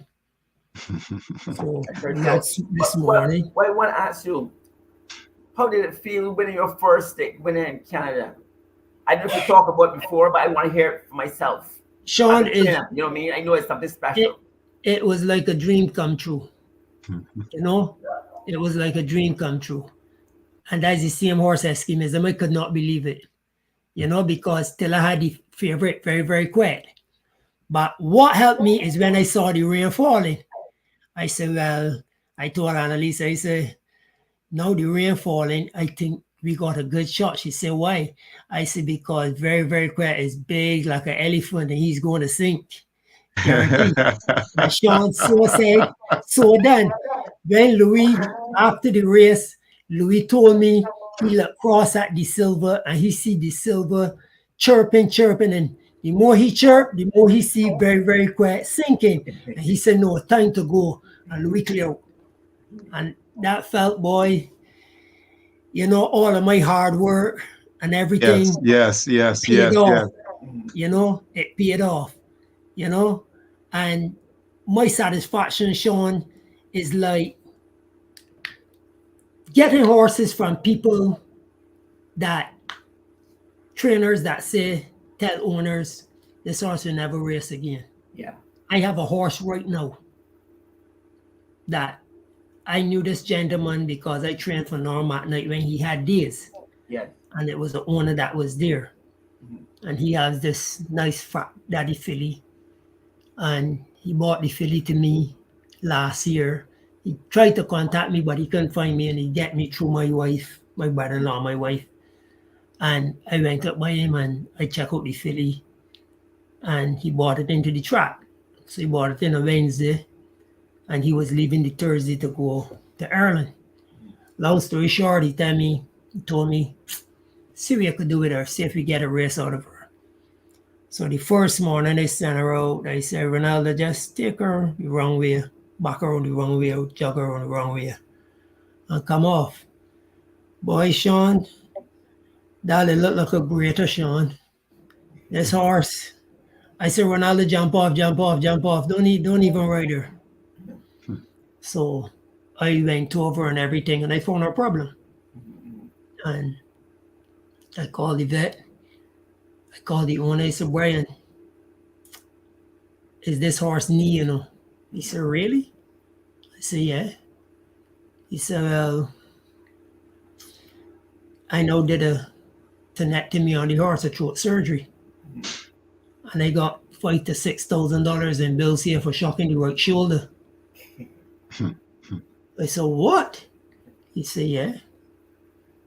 And when I got the vet to x-ray the knee, Sean, the horse was heading for a slab fracture.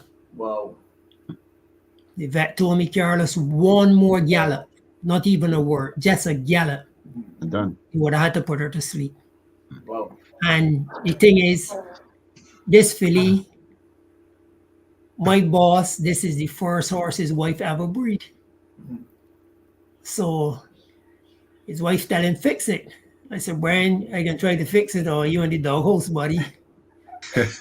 So I check her and I sent him the x-rays right away, and I told him, I said, no, Brian, just come for and take her home. I said, and I'm not going to charge you the full day rate. I'll charge you a little something just to pay the rider. Yeah. Now he turned and tell me, Sean, he said, listen to me. You find the problem in less than a week. And this horse was here from March. This September. Charge me the full day rate. You deserve it. And then he took home the horse. I said, no, put this. And then before that, Sean, the horse feet was terrible.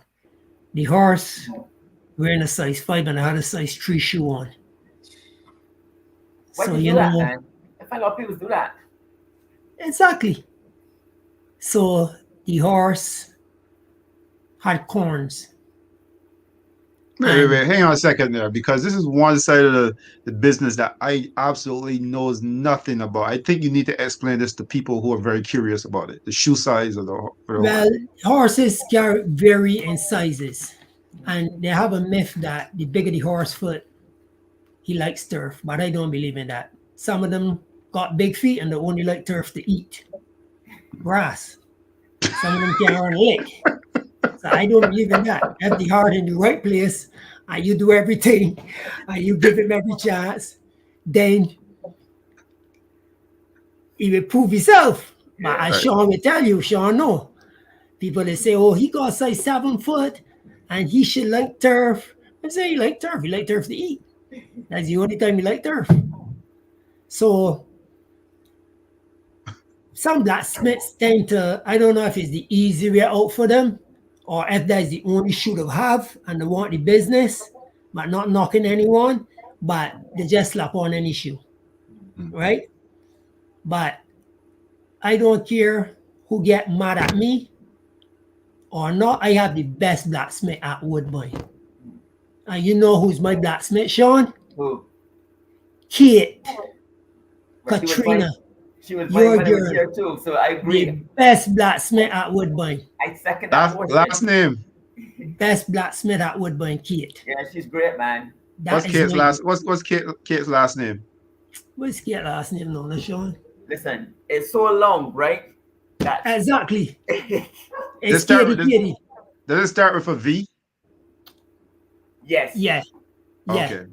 Yes. So Kate, But it's long, and she's yeah. from Czech, right? She's from Czech Republic, I think. she from the same place Stronach is from. Austria. She from Austria. Right. She Yeah. has a very long name, man. And Yeah. you guys can't. We just call her Kate. Katie. Yeah. Katie. Kate V. And Kate came and she took off these shoes and she just shook her head. She said, Carlos, unbelievable. She said, look at this horse, look. This horse wearing a size 3 shoe. Yeah. When Kate finished, she was wearing a 5. Yeah. Oh. No, the same thing happened with we had some horse that just came in from North America, say Canada and the States, and everyone they were undersized, and I couldn't understand why everybody have them. No, every horse came in wearing size 4s, and now everybody's wearing 5s. You know what I mean? And comfortable. You know. Exactly. And that's one thing I learned from my trainer, Jake Nemeth. Like, Jake was a claiming trainer. And he was very, very successful. Very successful. Like, back in the earlier days, he and Tillon used to have it back and forth. And every time we claim a horse, the first thing Jake do, because Jake was his own blacksmith. Right. First thing Jake do is take off all 4 shoes. And he had a rubber mat. And he put the horse on the rubber mat to stand. Right. That's the first thing he do. He said leave off these shoes for 4 to 5 days. And then we take the horse then from there and we walk the horse up to where the trailers are now. And we put him on the scale. You remember the scale, Sean? And we weigh the horse to see how much the horse weigh. And then he knows from there on, well, if the horse is undernourished or what. Then after that, as it get back to the barn, is a worm medicine. Clean out everything. And then we take it from there. And we had a lot of success. Like, I will never forget, Sean, you know the horse, a horse called Casada's Pass, back in 91. Yes. Well-bred horse. 91, Samson paid $100,000 for this horse. And this horse broke about 4 men. The last person the horse broke his foot was Tyrone Harden in the field, remember? I remember that very well. I was down there in the field that morning. Exactly. Yeah, I broke my dad's the foot. Yeah. So Jake was asking Jim Deere at the time for the horse. And Jim Deere refused. And then when it bought Tyrone foot, he bought the horse to the barn. He said, Jake, this is the horse you want. Take it. So we took the horse. First thing Jake did is take off the shoes. And I hold in the horse, Sean. And this man started to peer off this horse foot. There, when I say a peer, he cutting off all like the dead skin. Wow. Right? Off the horse foot and he peering. And the horse foot started to bleed. And I said, Jake, you're going too deep. Well, I get the cussing in my life, so I keep my mouth shut. Sean, the last cut he made, Derek, this thing fly out black like this here and smell awful. When it came out, I will never forget, that horse put down his head and he said, like, you know, a sigh of relief. Yes. So, like, people don't know, Derek, but when a horse foot hits the ground, it expands, right? For the cushion, right? It expands. So all the time it expands, with that in there, he had something we call a quarter crack. This thing was open like about an inch. So I turned and I said, Jake, what are we going to do? He went and he got peroxide and he poured in it. Then he got on the phone, he called my father-in-law. But my father-in-law was a dentist down Young Street for years. See, my father-in-law came to look at it. Then he came back about a week later. We had him in the stall just in a boot. And Sean, he went from, man, he did weigh about 900 pounds. You remember, Sean? Derek, this horse hips, you could have hang clothes on it. Wow. That's how skinny this horse was. But it sounds like, you know, $100,000 back in 91. That's like $1 million, right? Good coin. Samson Farms was not easy. Sean will tell you them had the best of everything. So then I see my father-in-law came and he bought his tools, his kit and everything. And he took this thing that is made, you know, the denture that's made the false teeth. And he spray out all in there and clean it. And he packed it with this thing. Then he get the wire and he wear it in. And he put on a pad. So give him another week in the stall. Give him another week, we bring him out. Terry Booker was our exercise word at the time. Booker got on him and we start shadowing him. And he was still a little hesitant because it was still in his head, right? So I said, Jay, with a horse like this, what you would do? He said, the first thing you do with him, Carlos, is do not ever take him back in the field. Because the memories of the field, he's going to think it's going to happen again. He says, just like you go into a door and you slam your finger in the door, whenever you go to that door, you're going to be very careful or you're going to go through another door. You don't want to see that door. Your mic off, Sean. He left Tyrone wrapped around a tree. Yeah. I remember that. Yeah, bend like an accordion, man. Yeah. And he bent like an accordion. Yeah. And we first start, Derek. You remember Sidney Fennett, Sean? Yes, of course. Sidney rode him. I was grooming him. And it was a maiden 16,000 claiming. That time 16,000 maiden is a big race. Yeah. No? Derek, I won by 7.5. Wow. What was his horse's name again? Casada's Pass. Casada's Pass. This horse put on about 200 pounds. He just get big and robust. And the way he was training, I said, boy, I have to beat this horse first time out the good. And Jake said, yeah, you getting a little too cocky for me here. I said, all right, back down to earth. But he went by 7.5. He paid $83 to win too. He win easy. He won easy. Sounds to me like you don't get too many favorites. Well, but that's common when you're, you know, when you're not one of the big outfits. Exactly. You know? Yeah. As Derek, as we say in Bajan terms, right? As a yard foal. As a yard foal, right? Yes, overlook all the time, right? Yeah. Jim Bannon was on, and I spoke to him about certain things like that. Because one time I ran social charter and Eclipse Prep, and I won the prep, but when it came out to the stick race, I still was not considered. So I that's why I asked him, how come these smaller guys always seem to take a backseat? I remember that answer that he gave. Yeah. Yeah, you remember what he said, you know? Yeah, I remember what he said. Yeah, and that is it. Yeah, man. So you see, the thing is with me, when because everybody does hustle Derek to get out the track. I don't know for a reason, but they come work at 6 o'clock, and by 8 o'clock, they want to be back home. They want to be in the room. There's always something about home. You ever listen to little kids? I just want to go home. I just want to go home. When they get home, they like, what do they do when they get home? Honestly speaking, when I told Jake that I want to become a trainer, he said, listen to me, Carlos, the first thing you got to understand, you might think you got kids home, but wait till you get employees. And he was so right. Derek, they're worse than kids, man. Fighting over the pick fork. The fight. This is my pick fork. I see you didn't bet. This for the barn. You know. So I had a thing in my barn that I learned from Jake. When I first went to work for Jake, he said, "Listen to me. I just want to let you know where you stand, and this is how I just do things." I said, "What's up?" He said, I don't want the stress in my barn. I want to see my horse's head out and looking out all the time happy. He said, anybody or anything stressed in my horses, they gotta go. And even Jake's wife said that. She said he can't keep up with his mistress. I said, who's his mistress? He don't have a woman. She said, the horses.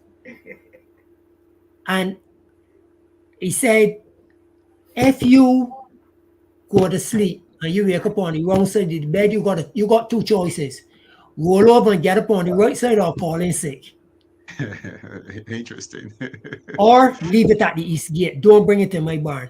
And I saw he fired 3 guys for that already. Abusing the horses. Right? And he said no. And I adopt that same mentality. Anybody working for me. Nobody can tell you, Derek, you could go in barn 12 now and tell you're having a bad day. Nobody. Because I try not to take it on the animals because they feed off of you. Right? They feed off of you. So I destroy everything to keep my animals happy. Carrots, apples, mints, grass. I go. Sean, right now, I got a sickle in my room that I bring back from Barbados 12 years ago. And I still got that sickle there. What's the sickle for? Cut grass, man. I go down in the field and my horses get fresh grass every day. Instead of dry here. That's something foreign in Canada. Seeing a man with a sickle, all right. Yeah, people just look at me like, this guy mad. Crazy. He crazy. But ain't crazy is at the end of the day, when my horses go front side, I know so long as I treat them good, them can give me 110%. Unless something happened during the race, I know them can give me 110%. Right? And that is why you see there's a lot of Emma Wilson for sure. I'm a security I like to ride for you because I know you're not going to send a horse up there to hurt nobody. Right. I say we never do that. You know, I got 8 horses and they got to last me to December. Yeah. Right? 2-year-olds, I don't be in a hurry to race 2-year-olds. I sent home a 2-year-old last year, Sean. He was small. If you see him now, about 16 hands. You know? And Jake always tell me that Dr. Green and Dr. Time. Nothing beat the 2 of those. You give the animal enough time, he can tell you what he want, send him home, bring him back. That is the only success you could get along the way. Right? So I like hearing all these stories from you guys, man. I learned so much from you guys, man. So I mean, these are stories that people don't normally hear. Yeah. But the same horse Casadas Pass, we did good with him. Then you remember Grant Pierce, Sean? Yeah, of course. Grant Pierce had a horse that Catherine, their mother, bought for 50,000 US, named Thief in the Night. What's it A name? nice Thief in the Night. Mm-hmm. Laurie Lyndon Smith went on her, and her first race she won with us was with Dada, Richard Buffett. You remember in Greenwood? Yeah. And again, Derek, this filly would not perform. Cost a lot of money. And every morning she walked around the shed. They were in my barn. Jake said, "You're not going to give me that horse, Penny." No, Jake. Anyway, she ran it 3 times. It ran last, far last. So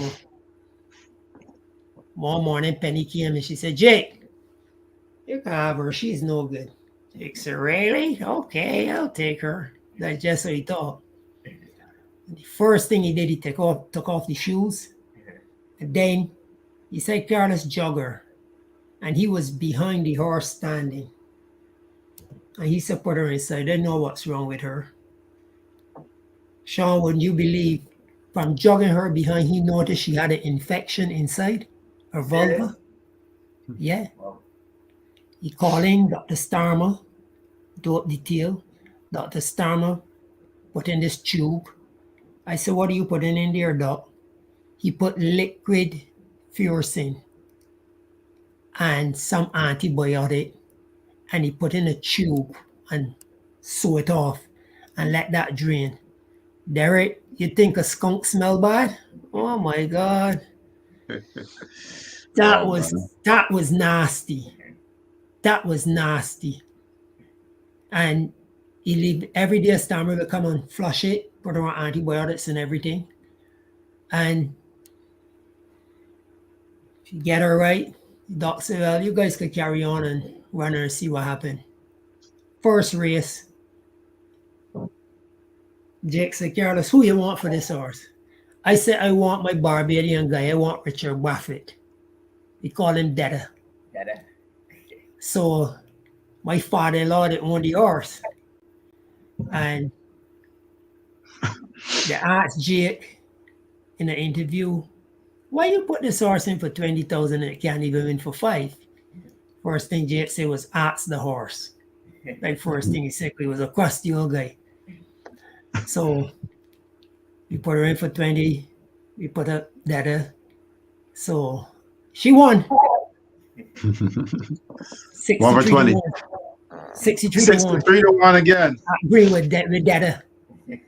So in the interview, the interview Jay, and he said, Jay, what did you do with the horse? He said, it was a Hungarian, because he from Hungary. He said it was a Hungarian, Barbadian, Trinidadian connection. All the girl that was interviewing could do a shit, she had a laugh. I said, really? I said, Jay, you ain't easy. And the next, Dada won 2 on her. And then her last race before we sent her stud, Laurie Lyndon Smith. You remember Laurie? Yeah. Yeah. Laurie won on her. She won 3. And after those 3 races, the lady wanted to give us all her horses. Yes, I don't need your garbage. I know. And all of that there, Derek taught me so much about horses that, I mean, as I said early on, Sean. I'm glad you said that, right? The knowledge you have gained from going to Canada. Explain that. Sean, the knowledge I gained going to Canada, honestly speaking, I could not gain it in Barbados. You understand what I'm saying? Even though everybody in Barbados knows everything. Everything. Everybody know everything. As Jake said, put 1,000 of them in a room, everybody right. Everybody know everything. They're not open for suggestions. They're not open, and it is sad. I love, Derek, as I tell you, I prefer to watch races at the Garrison than Gulfstream and them places. Because watching races at Gulfstream and them places is like you driving down the 401. Everybody in the lane. At the Garrison, you see this horse on top of this horse head and this body here. And, I like to see that. Drive fear, get out the fear, right? Yeah. So I did tune into the Garrison all the time. But then, Sean, people ask me already about winter racing and whatnot, and what I think about racing and that type of stuff in Barbados. I said, look, I would love to take a horse to Barbados to race, even if I don't win, just to represent home. Yes. Where it come from. I love the Garrison. I owe the Garrison my whole life because it made me the horseman I used to be in Norville, Sylvester Olivier, Pepe, all the old guys. I owe my whole life to those guys. Those guys look out for me. Dexter dad, second, stepdad, all of them guys. Them guys look out for me. And they keep me on the way. What you're saying there, that's the unfortunate thing that's happening in Barbados now. The names you just called there, we don't have that anymore because all of our good guys are in Canada now or in some other place in North America. And it's left a vacuum of passing that knowledge on. I think that's the biggest thing that's hurt Barbados in the last 2 years. And I'm glad you said that, Sean, because when I first saw the show, it touched my heart. You know why? Because the youngsters that watching these shows, they could see I was a groom. I was a lightweight. Yes. 4 o'clock in the morning, me and sprinting the sea swimming horse to the man of war, stingray and runway. That cold water, especially in January, February. I never forget them times, man. Listen, You know, I went to see the first time for a little while I went to see was 2 days ago. I And when telling that you, cold water hit when me, that poor water hit you, Derek, I was like, you know, it's like, man, and you going out through the boats, through the yachts, you ain't got a clue where you're going. yes. And you know, every time my mom say you're going in the sea in the morning, I say, yeah. She said, go along, a shark will soon bite off half you. I say, yeah, I know. Oh, Carlos and Sean, who makes the turn for the horses when they go? Does the horse make that turn themselves, or you make that turn? You guiding them. You Oh, guys you are guide them. Okay. You guiding them. You guiding them. Some you get on the back when you're coming in. Some horses prefer to put your feet in the chest. Sean tell you we had a crazy one there. Skeets Bear nearly drunk us. But he go out that Skeets Bear. He was a special horse. he was, I didn't like him at all. I remember one day, Sharp Man was giving him something in a syringe. Next thing he collapsed in the stall. You remember, Sean? Boom! I said. Then he got up like, what's going on? I said, boy, something wrong with your brain. Something seriously wrong with you. Man, He that was a horse, special horse. he was goofy, man. I He remember was him. goofy. I remember him. We were training him. We had a race one, and from Slade Callahan was riding him, but he only had 2 strikes to go, and all of a sudden he pinned his ears and put the brakes I'm on, breaker. and Yeah. just got beat. I mean, that's the sort of thing that horse used to do, man.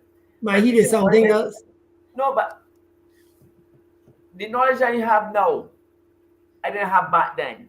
You know what I mean? Correct. And I would like to step back in time just to see, you know, Yes, what my for knowledge sure. to think. Yeah, because Yes.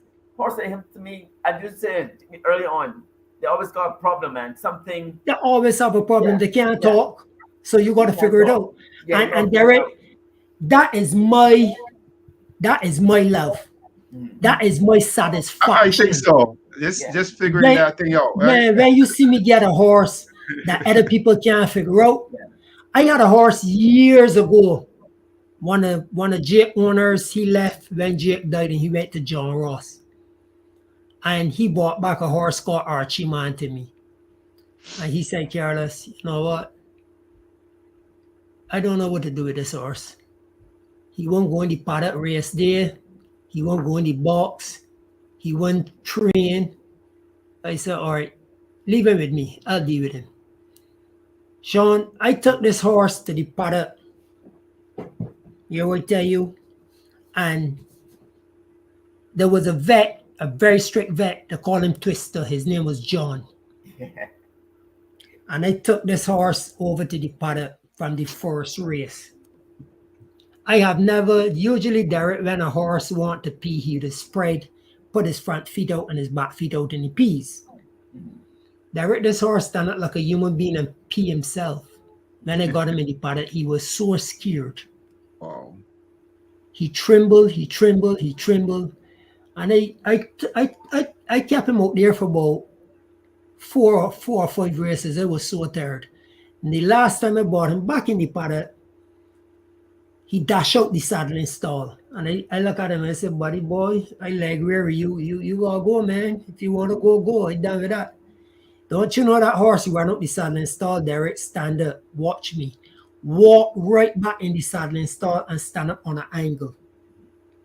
And that is how he saddled every race there. Oh. I took him up to Dr. Rook and we found out all his problems. He won three at Woodbine and 2 at Fort Erie. Then he get claimed for 20. 12.5 he got claimed for. Carlos, I absolutely admire that. You know why? Because it's the same thing that Carlos Grant is saying. The same thing Hall of Famer. Right? Yeah. Right? Yeah. Hall of Famer is saying the same thing. I that is my satisfaction, you know. I like to know that you give me a project. You give me a project. I had another horse there a couple of years ago. Nobody can get him to the races neither. About 3 or 4 trainers had him. But Sean, he was the worst I ever had, honestly. And I got him to the races. But the problem was with him. I told the owner, I said, listen, this horse, your choice, but my job is to protect your money. And for my opinion, he has too many problems now. If you want to go ahead and spend the money to fix him, your choice. My conscience clean. Okay? Anyway, they told me they want to fix the horse. Do throat surgery, do whatever we had to do. Now I said no. Before that, you're going to spend 20,000 and you ain't guaranteed to make it back. On top of it, my training fees. They took the horse. I said, here's the deal. My opinion to you guys, run him for 5 to 7.5 first time out. Okay? Give him, keep it. Jake always tell me, keep yourself in the best company and your horse is in the worst. And you'll make money. Sean, we decided that was the game plan. And when I went to enter the horse, the owner called and said, no, my son want to put him in for 40. Did he win? Of course not. Derek, they had to get a search warrant to find him. The beat is so bad that he heat stroke. Now the difference is, after they run him for 5 or 7, he bought a software company. Yes. And he would be able to, Yes. go on. And he was a nut. Mm-hmm. Eventually, they had to get rid of him. And the hurtful part about the whole thing, Derek? The lady wrote me a nasty letter and cursed me out. Well, what could she possibly say when you were trying to put the horse in the right spot? After all that, then I took her money to support my kids. What? That was the hurtful part. That is what you see. I don't train for people. I just train for my family. Right now, you don't have no horses for nobody? I have 2 outside owners. 2. And these 2 gentlemen, one is our family friend. And the other gentleman, I know him for a couple of years. About 10 years I know him for. And that is all. I had other people approach me about training, but these people want to come direct from time to see you as a little poor boy. They want to come with a deal. Okay? Yeah. That's the first thing they want to come with. They want a deal. Right? One guy tell me, Carlos, I'll give you $1,000 to train a horse with me a month. I see you do the math. You divide 1,000 by 30 or 31 and tell me what you come up with as a day rate, $33. Get out my barn. I said, go to Atfield, go to Mark Cassie, go to Mike DePaula, you go to Josie Carrot, and if you could get it for that rate, you come back to me. So, he ain't come back. And it was the worst thing out. Yeah, but it's true. But you got to know your value too. Not only that, Derek, they're going to put you're going to go into a hole. And a deep hole, Sean will tell you. Yeah. Sean experienced it. He knew it. I know it very well. You know it very well. Me. Yeah, that's the kind of guys that always come to you first. You know what I mean? Yeah. Gotta make a deal. Yeah. Sometimes you make the deal and then you're successful, you're ahead of the game, and you think I gotta get out before I get myself in a hole. You know what I mean? Yeah. Because you learn from experience. I mean, you put yourself in a hole, you learn, but you make sure it don't happen again. So sometimes if you see a horse you like, you know what I mean? Or if you're allowed to claim a horse that you like or whatever, you get the job done, get the money, and then when you see the rest of the garbage coming, you hit off. Exactly. Like I had a guy this year call me that he got a horse. He could give me the horse and he don't want the bills back. If the horse win, he can give me 20%. I tell you, something wrong with you. You ain't living in this time. You're on a different planet. Oh, I supply the horse. I say I got a bunch of horses at the farm. I don't need no horses, buddy. Derek, it is another thing a lot of people think. I came into the track. A security girl came to me. This guy want you call him. You want to know if you want a partnership. I said, my mother said any partnership is a sinking ship. And I ain't sinking. Not me. Any partnership is me and my 2 children and my wife. I ain't getting in that. You know, I ain't doing it. And the hurtful thing about it, and I shouldn't say it there, I should not say, but it's a lot of hand-to-mouth people that want to own a horse that can't even afford to feed their own self. They're going wrong at night to see who feed won't open, to teeth the feed, to teeth the hair. You know? Does that happen? Of course. That right. Look, that's why they don't like me, because I tell the straight. I don't care. You know? I speak my mind. As my mom said, I'm not a fridge I don't keep. So if we see nonsense, I can tell you straight what the program is. That's me. You know? That's how I operate. And it's a lot of these guys that they can't feed themselves. They can't put gas in the car, but they want one horse. You know? Take that money and put it in an education fund for your kids. You know? Do something positive with it. You're working for money to do what? Never said to them gambling. You know? And the thing about gambling, and it has hurt me to see my own fellow man doing it, because if you take that money, you put it in the bank, at the bank, when do you get it back? When you put it at Woodbine, you don't get it back, you know? It gone. You can't go and withdraw nothing. It go along. But isn't that part of the whole horse racing, the lure, the business, the love, Yes, isn't that the part of it? There is a part of it. But you live in Canada, you always here know your limits, play within it. You understand? Absolutely. So I don't bet them. I don't put a cent on them, because when I bet them, they don't win. So if they win, I gain. If they lose, I gain. So I don't bet them, period. So it becomes a bad habit though, and I find, especially at those bigger tracks in North America, they have a lot of bad habits. Bad. So if you're not an alcoholic, you're a gambler. If you're not a gambler, you're a weed head, coke head. And every different. In Barbados, all you hear about is guys just drink and smoke. But in North America, if you're not there, you're taking pills. You know what I mean? And they got so much different things. As when I first came on the track, my old boy Jake told me, "So Carlos, you got Young and Restless, you got Bold and Beautiful, you got Days of Our Lives. This is as the track turns. This is for operator as the track turns." But hang on, let me ask you two a question. So what about the people who got a lot of money and they can afford to, maybe watching Kentucky Derby, watching all these different races, and we see NBC or whoever, and they interview a guy, they say, look, we give this guy is going to put $10,000 on a horse, and they ask him about it, sometimes the horse wins, sometimes the horse doesn't win. What do you say about that? Isn't that the same thing? But they can afford it though. I was not going to tell you that them could afford it. They could afford it.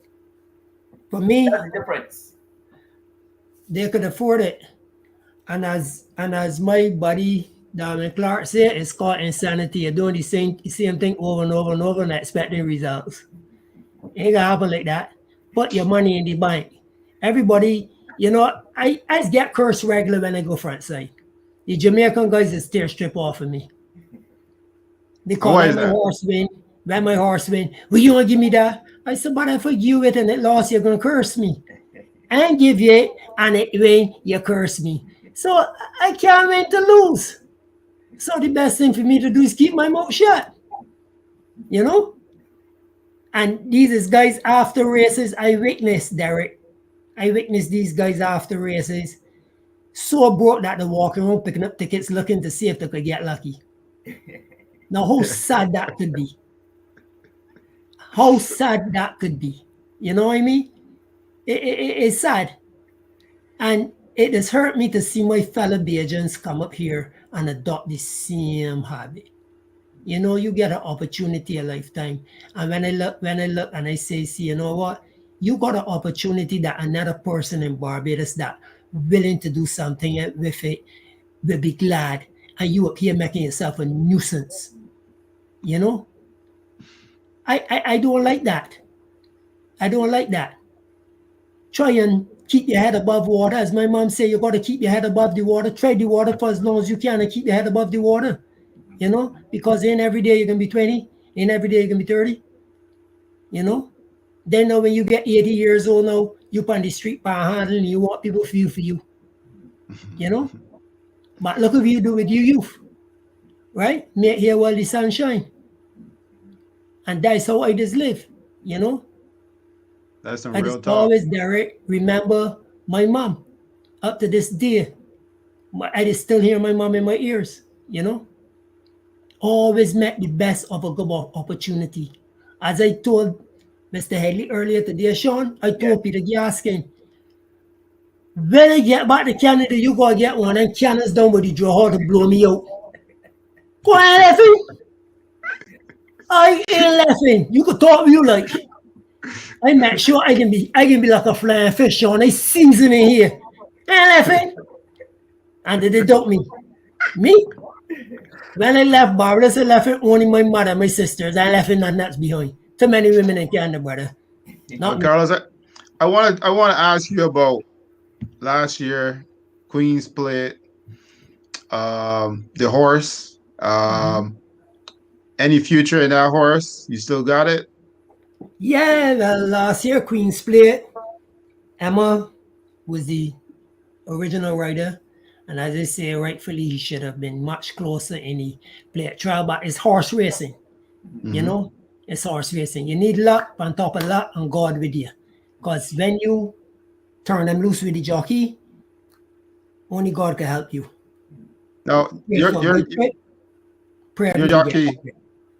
your jockey that rode for you was a fellow Barbadian. Yes, so what happened is when Emma could not ride the horse, over the years, we got stuck in the morning, my wife and myself, sometimes after the guys got sent back to Barbados and never come back. We had horses and could not get them out on the morning. Mhm. So my good buddy Poachy, they grab, they go and ask Jet Li, look, Carlos and Annalisa stuck, or Annalisa stuck, could you help out? And Jet And Li you know, is Jason Hoyt. yeah, Jason Hoyt. And Jason will say, I come in now. And he would do Mark Cassie horses and he would come over and help us. And my wife always tell him, you know what? Someday I can be able to pay you back. I can reward you. Someday we can reward you. And I always suggest, don't worry, keep your head above water. We can help you out. And when he was going to take out his jockey license, I was happy because first when he got his landed papers, he came to me, he called me uncle. He said, Uncle, I get my landed papers because I always used to be on his case. I said, listen to me, you get your landed papers yet? And I used to be preaching it, and I feel that he went to sleep just hearing me in the ears over and over and over and over and over and over. Then eventually he come and he tell me, Uncle, I got it. I said, good. I said, no, you could do whatever you want in Canada. You understand? You don't put a piece of paper no more. So then he came and he told me, he said, Uncle, I feel I can take out my jockey license. I see you can handle it. He said, yeah. I said, all right. I said, well, I will support you in any way I can. I said, I told him, I said, Jet, just understand as his nickname. I said, Jet, just understand that Emma is the first car rider here, even though she got big barns. This is how it is. But first opportunity arises, I can give you a shot. I'm going to give Kevin a shot. Okay? Because I watch you two little men grow from small, and when I come along, and it made me happy to see that you guys improve on yourself. You come to me when you got problems. I try to walk you through them and get you ahead. So when the opportunity came up for a rider, there were about 10 agents came to me. I said, I got a rider already. One agent told me, oh, my jockey is a Queen Split winner. I said, yeah, that way your jockey can sit down the jockey house and watch the race. Because if you ain't getting it right, you ain't riding my horse. Right? So now the table's turn. Okay? They ain't going to the big outfits now, because the big outfits got all the riders. Yes. The same stone that the builder refuses, the same stone he won't come back to use. So no. So when all the hear now who the jockey is, all the mouth long. But I don't care. Jason Hoy, you could tell your grandchildren, you could tell my girl Zia, young lady, that Daddy worked in the Queen's Play and Uncle Carlos put you up. And I call Ronald Burke and I say, look, Beautiful. Jason worked in this horse. I don't care where we Beautiful, run, man. win, lose, or draw. Jason worked in this horse. Okay? The same way all them big jockeys is to get it right in the Queen's Plate. One of my home little baby boys that I watch race can get it right. And he got it right and Kevin got it right. Yes. And I would do it all over again, Derek. Sean, I would do it all over again. If I got another horse that Emma can't ride, I would get Jet Lee to ride or Kevin. I would even bring in Rocco Boy, Ricky Walker, Rico, any of them young guys that I watch grow from babies, that I help grow. Yes. I will always be loyal to them little guys. As long as I can help them and guide them, I will help them any way I can. And that is me. And that's the beauty about racing in Woodbine or even Canada. We got guys that are evolving, doing well, and you're quite willing to bring our fellow Barbadians along with you, which is Sean, I see it. I see it, Sean. You see those guys, Kevin and Jet Lee and them, they are just as good or better than anybody in that jobs room. You understand? And you know, and I know, and Mr. Headley know the reason why they're not where they are today. You guys know it, and I know it, and I would not say it. Okay? But you guys know, right? But tables turn, you guarantee them will be in the top 3. Guarantee. You understand? Because Jason Hoyt was Mark Cassie go-to man for donkey years. Yes, yes. You can tell me he don't know something? Yes, yes. You understand? Yes. He was Mark Cassie go-to man traveling all over North America for years. It's true. If he didn't pick up something, let me tell you, he had like rock. He had got to be like rock. But he's riding well though. The kid is riding well. He got his weight under control and everything. Yeah. Right? And I always tell him. The last year especially, I thought that was yes. I know for myself as a heavy jockey, okay, you cannot expect a guy who ain't riding 10, 15 years that weight loss. You're not gonna get yourself, no, you gonna fool your mind. Yep. To pretend that you're that strong person that you are weighing 150 pounds, you know what I mean? And exactly. You know what I mean? It was like, for me, it was a mind thing. I was always known to be a strong rider, but I always felt like the worst thing ever. And I said to the back, I said, I can't believe that was me being so aggressive and so, because I always felt like death, you know what I mean? Before and after a race. And you always have to project that image that I'm good, I got it. Exactly. I fool all people, you know what I mean? But the mental thing that you have to put your mind to be you're strong, you're aggressive, you're fight and thing. Again, mine don't matter. Yeah, and it takes a little while, you know what I mean? And I think it took Jet Lee a little while to really get into that mode of thinking. Yeah, it's going to take him a while. Very aggressive down the lane, and you know what I mean? He looks good. But again, as I said earlier, if you want it that bad, you can go after it. Of course. You can go and you can make sure you get it. And that is why I admire him. I admire Kevin, all these youngsters that doing good for themselves and putting Barbados on the map and helping the family and that type of stuff. Man, you don't know how proud I feel, Sean. I would do anything to help any of them. You understand? But when I see now that you come up here, you're trying to be a nuisance in Canada, it's best for you to belong back out to the country. Let somebody get an opportunity to come here or let the Lord carry you along home. One of the two. Carlos, since last year that Queen's Split, does that propel you to be in another Queen's Split? Of course, I would love to be in every Queen's Split that run there, right? And I'm gonna try my best to get there. That's what I like to hear. That's what I like. 2-year-olds.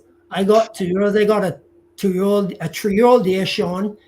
First time he ran was on the grass, and it was the Yearling Sales States race. 95,000, and he ran a good 4th.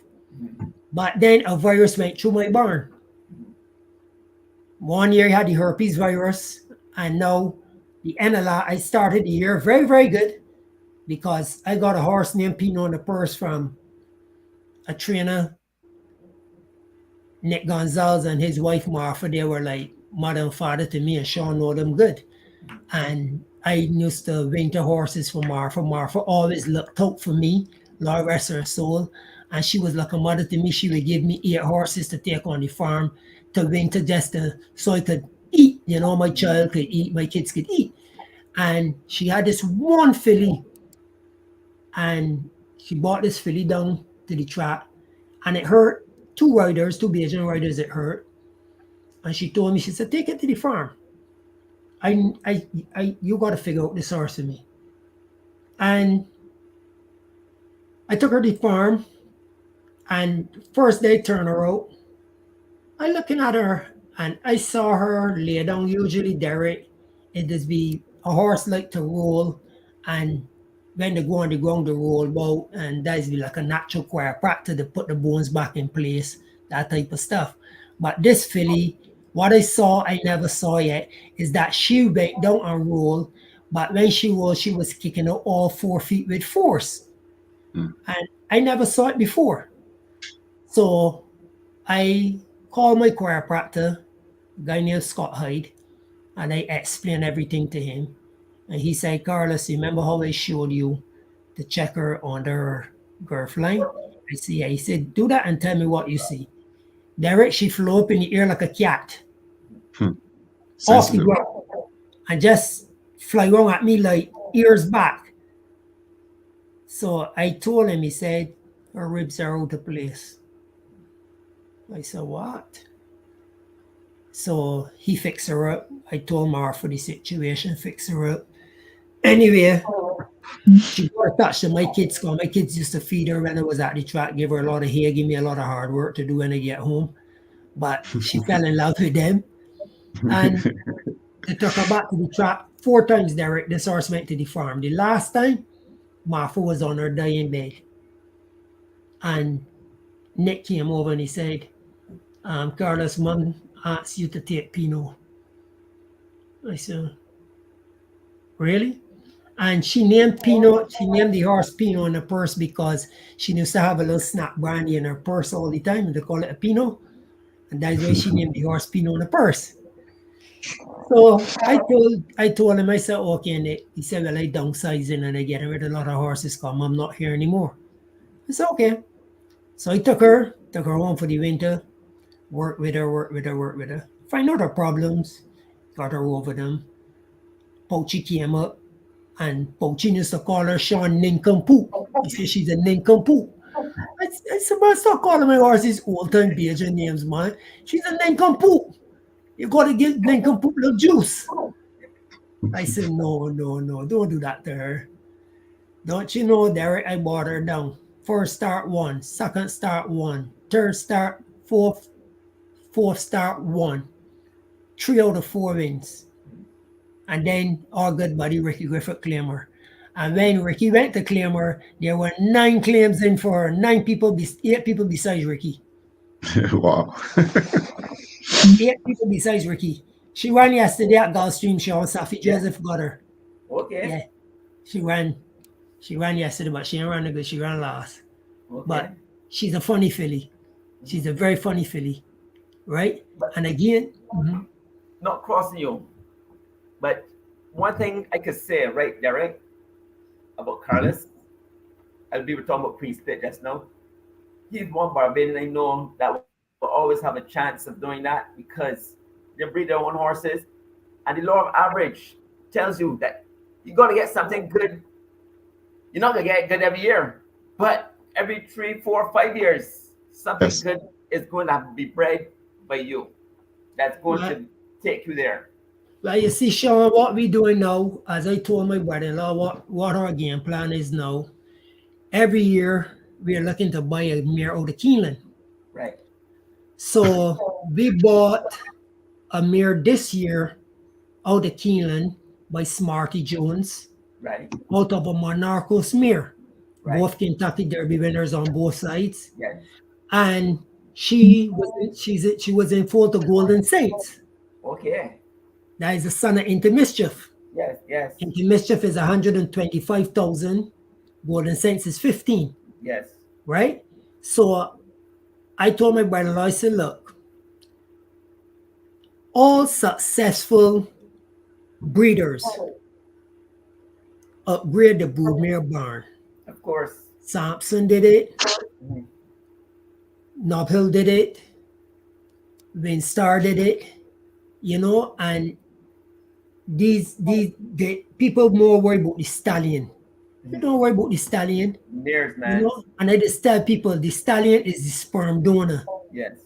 That mare have to raise that foal, teach it all the quirks, teach it all she know, teach how to run around the paddock, and prepare it for life as a racehorse, right? And our future plans right now is every year try to get a nice bred mare out of Keelan and upgrade our broodmare barn. And when you do it that way, we have a good proven stallion here, Cold Harbor. And Cold Harbor got horses winning in America. I got a filly that got claim off of me years now near Opie Younger. She had 15 wins there. When she lose me, when I lose her, she was at 3. Wow. And every time she drop in a claim area, she get claim. She get claim. She now went at Gulfstream 2 weeks ago, Sean, for 20 in a 5 furlong race. But every time she ran the claimer, she get claim, she get claim. And every owner that get her, she win, she win, she win, she win. Yeah. She's at 15 lifetime wins. Right? You might know what type of mirror she's gonna be. Exactly. Yeah. Then I got Eskimizin out of the same Coal Harbor. He's closing on our 600,000. These is homebreds. I had Moscow. Do you get outside clients for him as a stallion? No? Why is that? Well, you guys know what it is. I ain't gonna say it. No, because why I ask you so? Because I know Steve Owens had chopper. Mm-hmm. Yeah.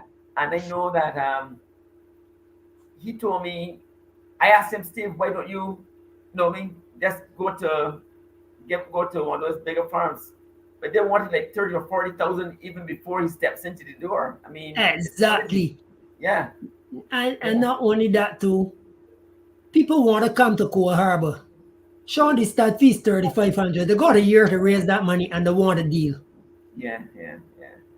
You know? Yeah. Or if I bring 2 mares, you could get it for $1,500. They said go on Frank Straw, not that. Yeah. Go to Winstar Farm. Go to any of them big farms. If you could get that for them, come back to me. They never come back. You understand? He will stay there and he will breed all of our mares and we'll get the success. Right? And he will live longer. You mentioned Head Chopper, both of you guys did. Head Chopper, was that the horse that race there would never go to the gates properly? There was a horse every year it would just stand up and it would not go towards the gate at all. They would have so much problems with it. Was that one? Head Chopper was running. I saw Steve in 2018 when he started throwing some winners, you know what I mean, for his small operation. Yeah, I never knew he did trouble. Yeah, he's getting outside there and that kind of stuff, you know what I mean? I never knew he did trouble. I just used him as an example because small stables tend to, go the same route Carlos is going, we keep it within the family. I know Steve got outside thing, but Steve was telling me, man, it was a lot of work because, you go every, he used to have to rush back home on the farm to breed horses in the morning and then the afternoon. Sean, there's the same thing with me. Today I had to rush back to the farm to meet the vet. Yes. To do the full exam. Yes. Right? And then I had to tease the mare from Keeneland because she coming up on her full heat and that type of stuff. But again, there's something I love to do. Yes. I eat and breathe this here. Yes. So it comes like nothing to me, Derek. This I got lucky at a young age knowing what I wanted to do and making a living out of it. I got lucky and I got good people backing me. But I had a good upbringing. That's a good thing growing up in Barbados, though. That's one thing I could say we are blessed with is that We have a lot of young people who love the business. They learn from young. The ones who are lucky, who are around good people, learn good stuff. Unfortunately, they got some around some bad people. But the thing about it is that they are in the business from very young. Whereas in Canada, they're having they're not paying out a lot of millions of dollars to get people to come rich. People are walking off the streets who are 40 big men or women that are not really horse people. And as you know, to be a horse person, you got to really, it got to be in the core of You got it inside, man. You know what I You mean? got it inside. You can't come off the streets at 30, 40, or 50 years old and say, all of a sudden, I want to be a groom or a hot walker or something, because they would never last. Well, they could, Sean, that is committing suicide. So they could. But they're coming in my barn. Guarantee. But that's committing suicide. But I say they have this thing now, they're $2 million they're paying out to get people. I mean, they're going to sell up people in Canada don't really want to do this job, man. When I drove into Woodbine one morning, and a security guard came to me and told me, Mr. Grant, I said, good morning. Put this sticker on your car. I said, why? Oh, this is to inform people that want to work to call Woodbine. I said, the only way I put this sticker on my car is if it say carabine people can back here to work. You keep it. And they drove off. You keep it. Okay? You know, it not knocking the body or anything, but like, you got guys back here working, Derek, and I just laugh because, oh, man, I pay this guy Friday. You know what I'm saying? The next 2 Fridays when he broke again. Yeah. Meantime, your horses got to eat. Yeah. And the problem is, Sean know a lot of trainers are not hands-on like me or him. A lot of them ain't gonna get in the stall and get dirty. You understand? A lot of them. You know? Like Kevin the third. I love Kevin. You will see Kevin go and muck out the stall. When we had the herpes virus, Kevin come down. Kevin in the sales barn there, 11, 12 o'clock with us, he mucking stalls. You know? That's what I like to see. Get in the stalls and get dirty. Yeah. You know, not that you driving in your pretty car and you just going up there up on the hill and you watching and then you drive out the gate. You don't got a clue what's going on in your barn. But you drawing people their it. You understand?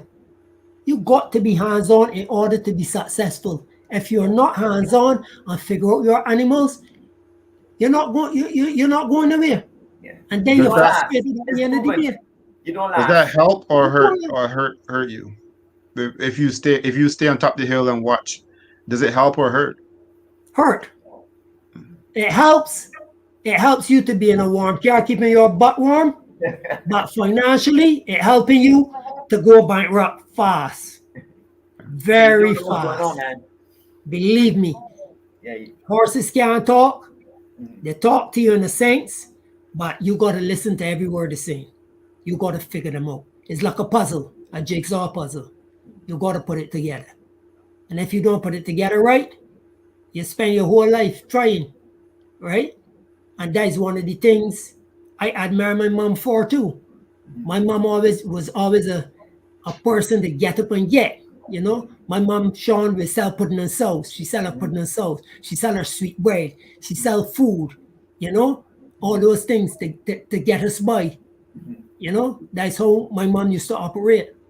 And I come along, all of us come along with the same mentality, right? I put myself through school from like waiting in the paddock and grooming and things. That's how I put myself through school. And I help out with my sister above me, right? But you have to make up in your mind that you want something in life because nobody can give you anything, you know? You know, my mom teaches one thing. You see, promise is a comfort to a big fool. So if you're going to let people promise you things, you're going to end up being a big fool for your whole life till you die. And then working with Carlos Grant, Sean. I've always heard that, man. That getting comfortable. I tell you, getting too comfortable in your zone, you got to come out your comfort zone. Yeah. If you don't come out your comfort zone, you're going to die in there. It's so true, though. It's so true, man. Not me. When I always up for challenges. When I got here, I could not drive a horse box. My wife taught me to drive a horse box. You understand? And me and my wife did driving horse box.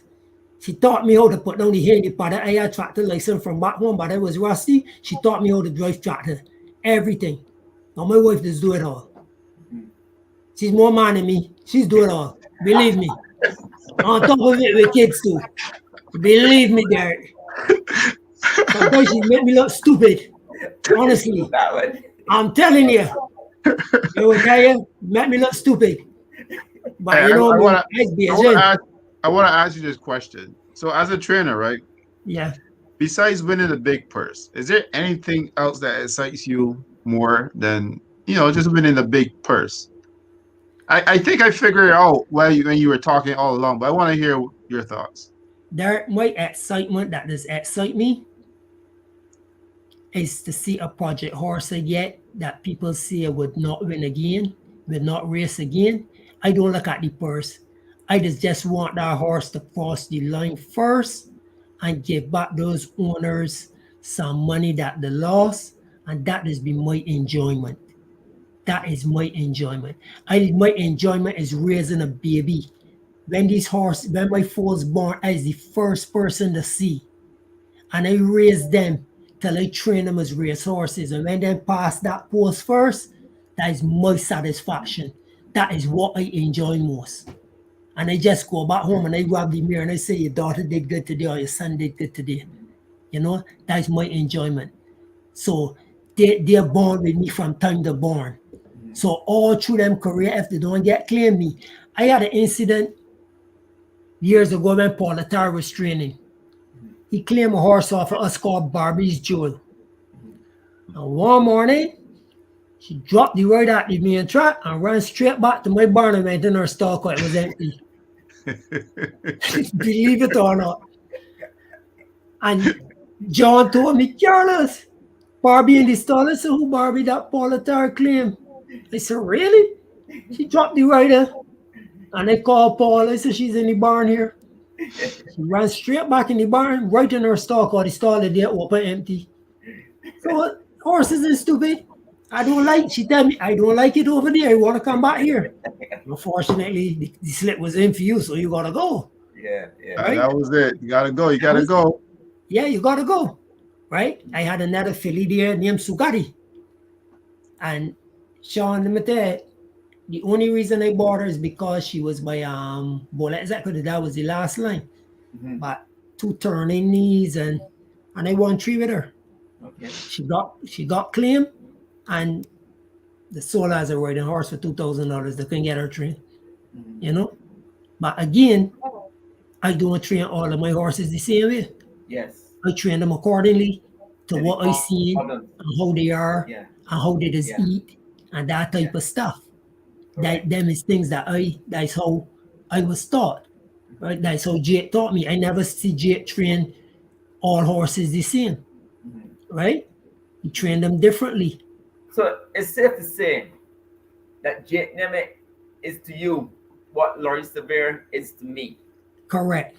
And for myself, it was a blessing to be able to spend so much time in his presence. Space. Yes. And these guys were the last of the old guys, you know what I mean? The old time, the way they do it, the old way. And we were fortunate to be part of their lives, man. Last of the Mohegans, boy. Yeah.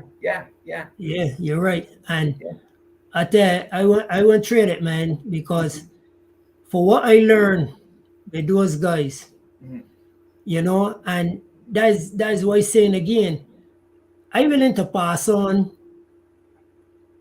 knowledge to these younger guys that willing to learn. But if I see that you ain't interested, Sean, I'm wasting my time. I heard in my head, And as Jake used to say, I can teach you what you need to know, not what all I know. Because you ain't going to turn around and beat me.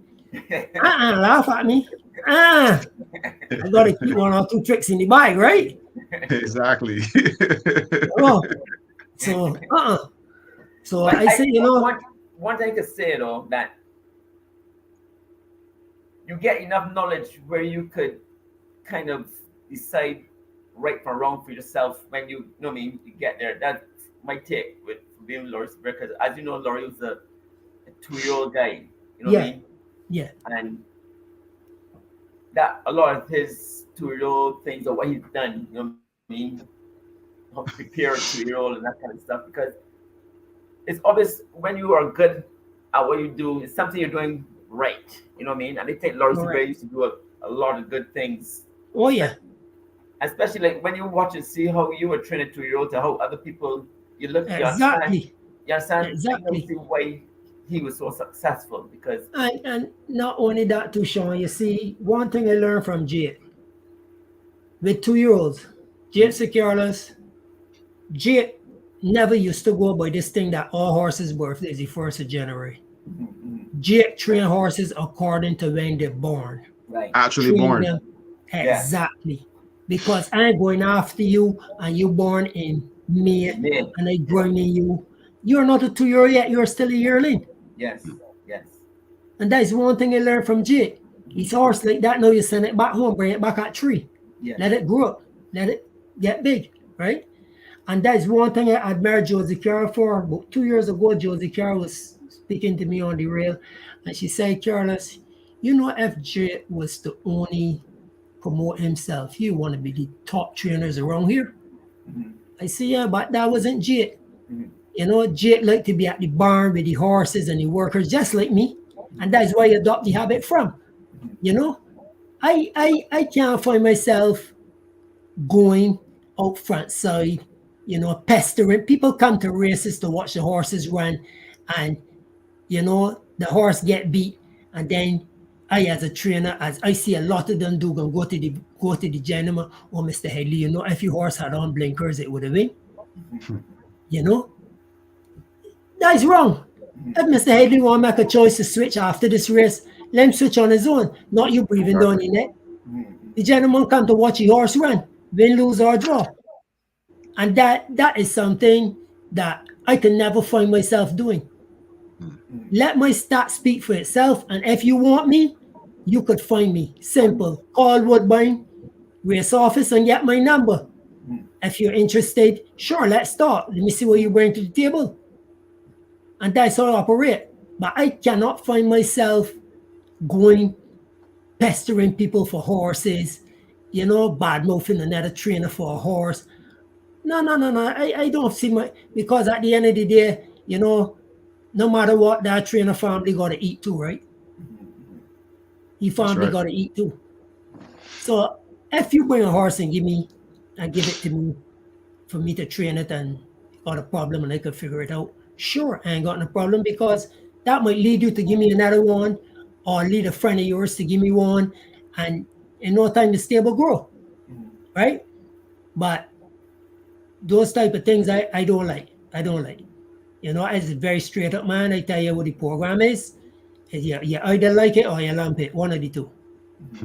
So that is me.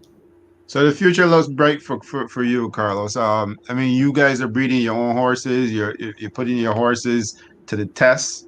I love that. And Sean was admiring that earlier. He, you know, if the way that you guys are going, you have to have a queen split horse Yeah, at At some some yeah. point, point, Sometime, right? sometime, yeah, sometimes, sometime. Yeah, and it's all about, as I say, upgrading the bull mare barn. And yes, that's the same thing that BF was talking about there with Sean and you guys the other day about yes, the Creoles and upgrading yes, the bull mare barn, yes, right? As you could pick any stallion. of You course. you could look at any stallion, you could go to any stallion, but Mhm. it's the mare that counts, right? If you breed a stupid mare, what do you expect to get? Stupid What do you horse. expect to get? A stupid horse. You And that's the understand? problem, you know. And most people, I mean, this horse had no ability whatsoever. It Exactly. could not be its own shadow.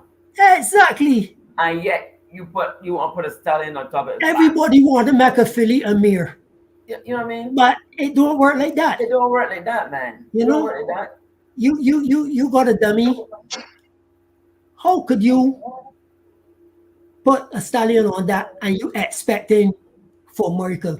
Somebody's asking how much mirrors you have right now. Right now I have 4. 4 mirrors. Yeah. 4 mirrors. Right. I got 4 mirrors. I now had a baby this morning. I got another mirror. She might fall out either tonight or tomorrow. Right. And I have one that is, she lost her foot, she slipped. So what I do, Sean, that I do different than everybody else do.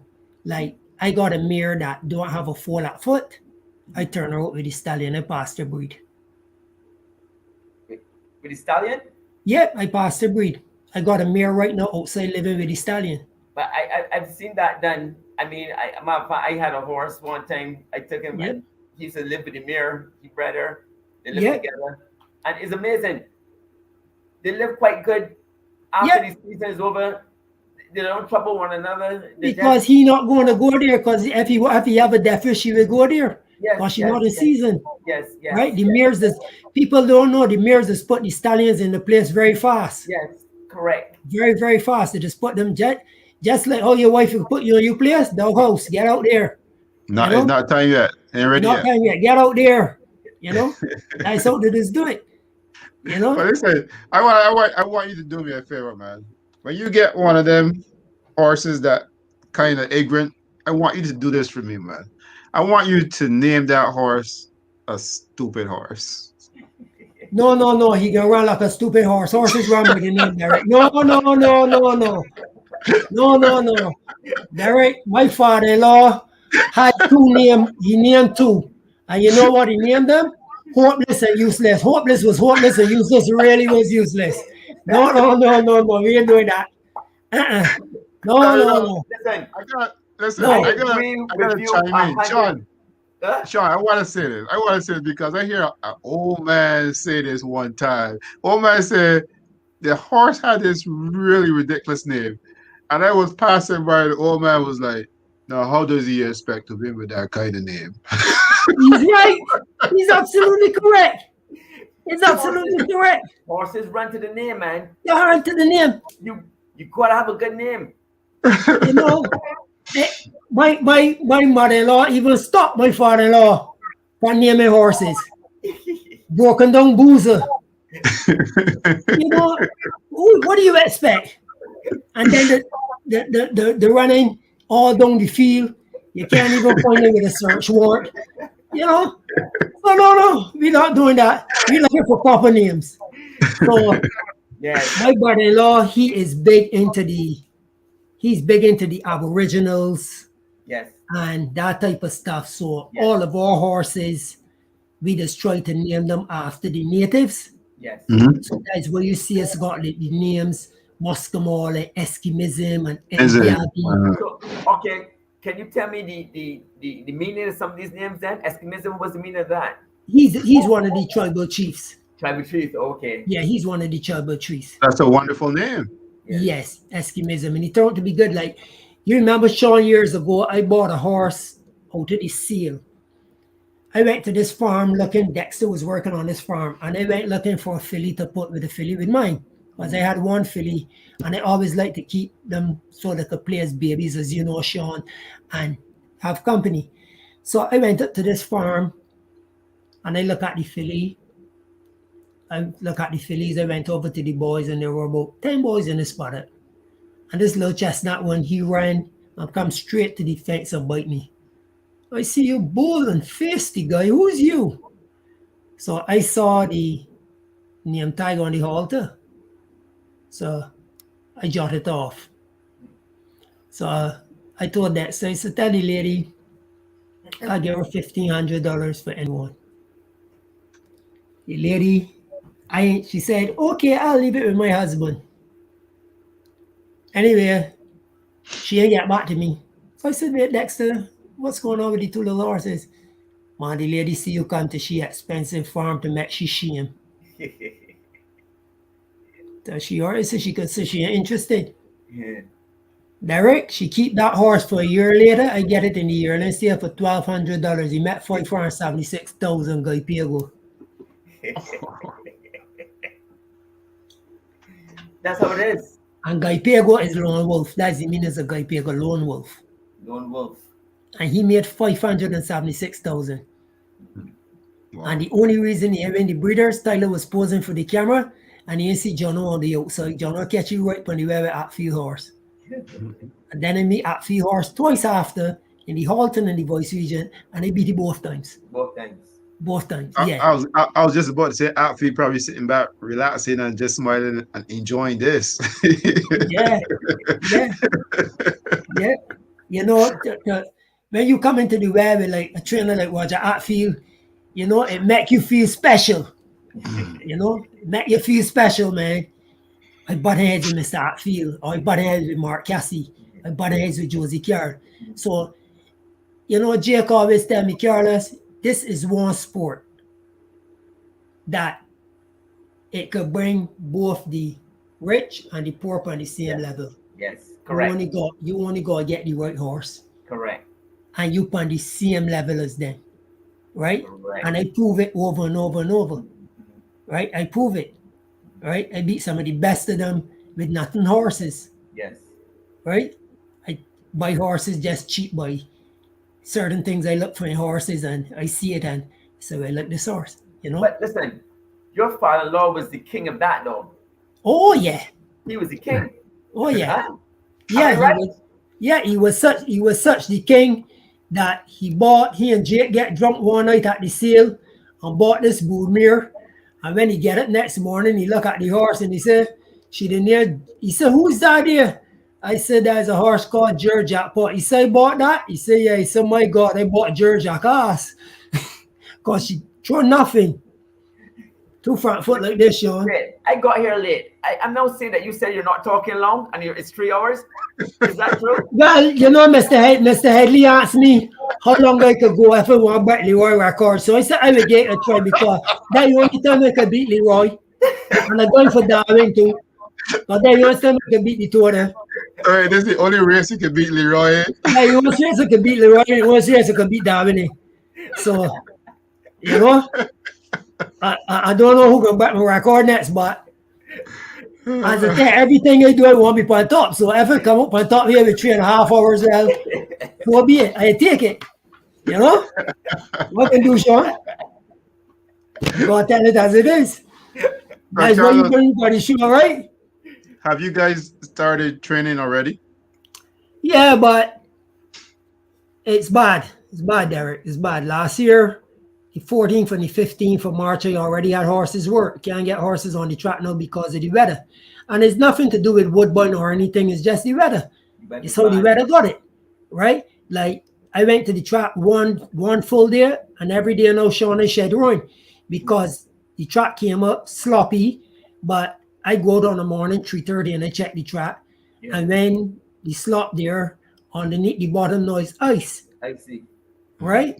And I sent out one horse the other morning near the same Dursky. He nearly fell. And my rider said, I said, I'm not going back out. Yeah. I said, just shed with him. Yes. So hopefully Monday, coming the main track will be open and we'll get something going. But, you know, we got to December 16th. So yes, as much as you want to run first there, I'm not going to kill my horses just for the first day of races or the second day of races. And I got a whole year ahead of me. You know, I got 8 and they got to last me because nobody ain't gave me no more unless Darwin and Sean decide to give me 1 or 2. Who knows? I could throw the sprat and see if we catch a wheel, right? Right, Derek?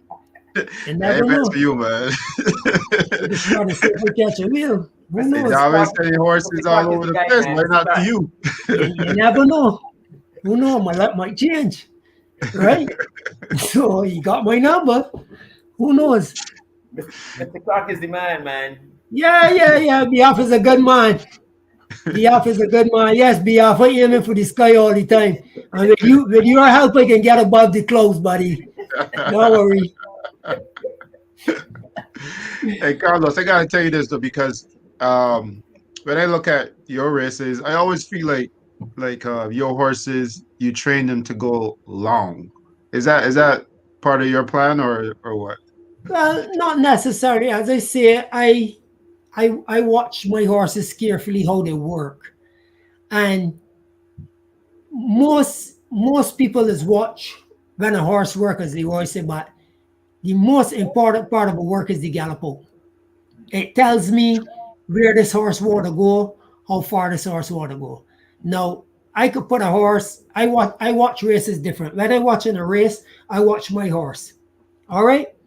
And if for some reason my horse deer and then he's trailing, I go back to the drawing board. I go back to the barn. I do. I got to do. I call the vet. Do I have to do? Sean know the procedures, and then I go home at night.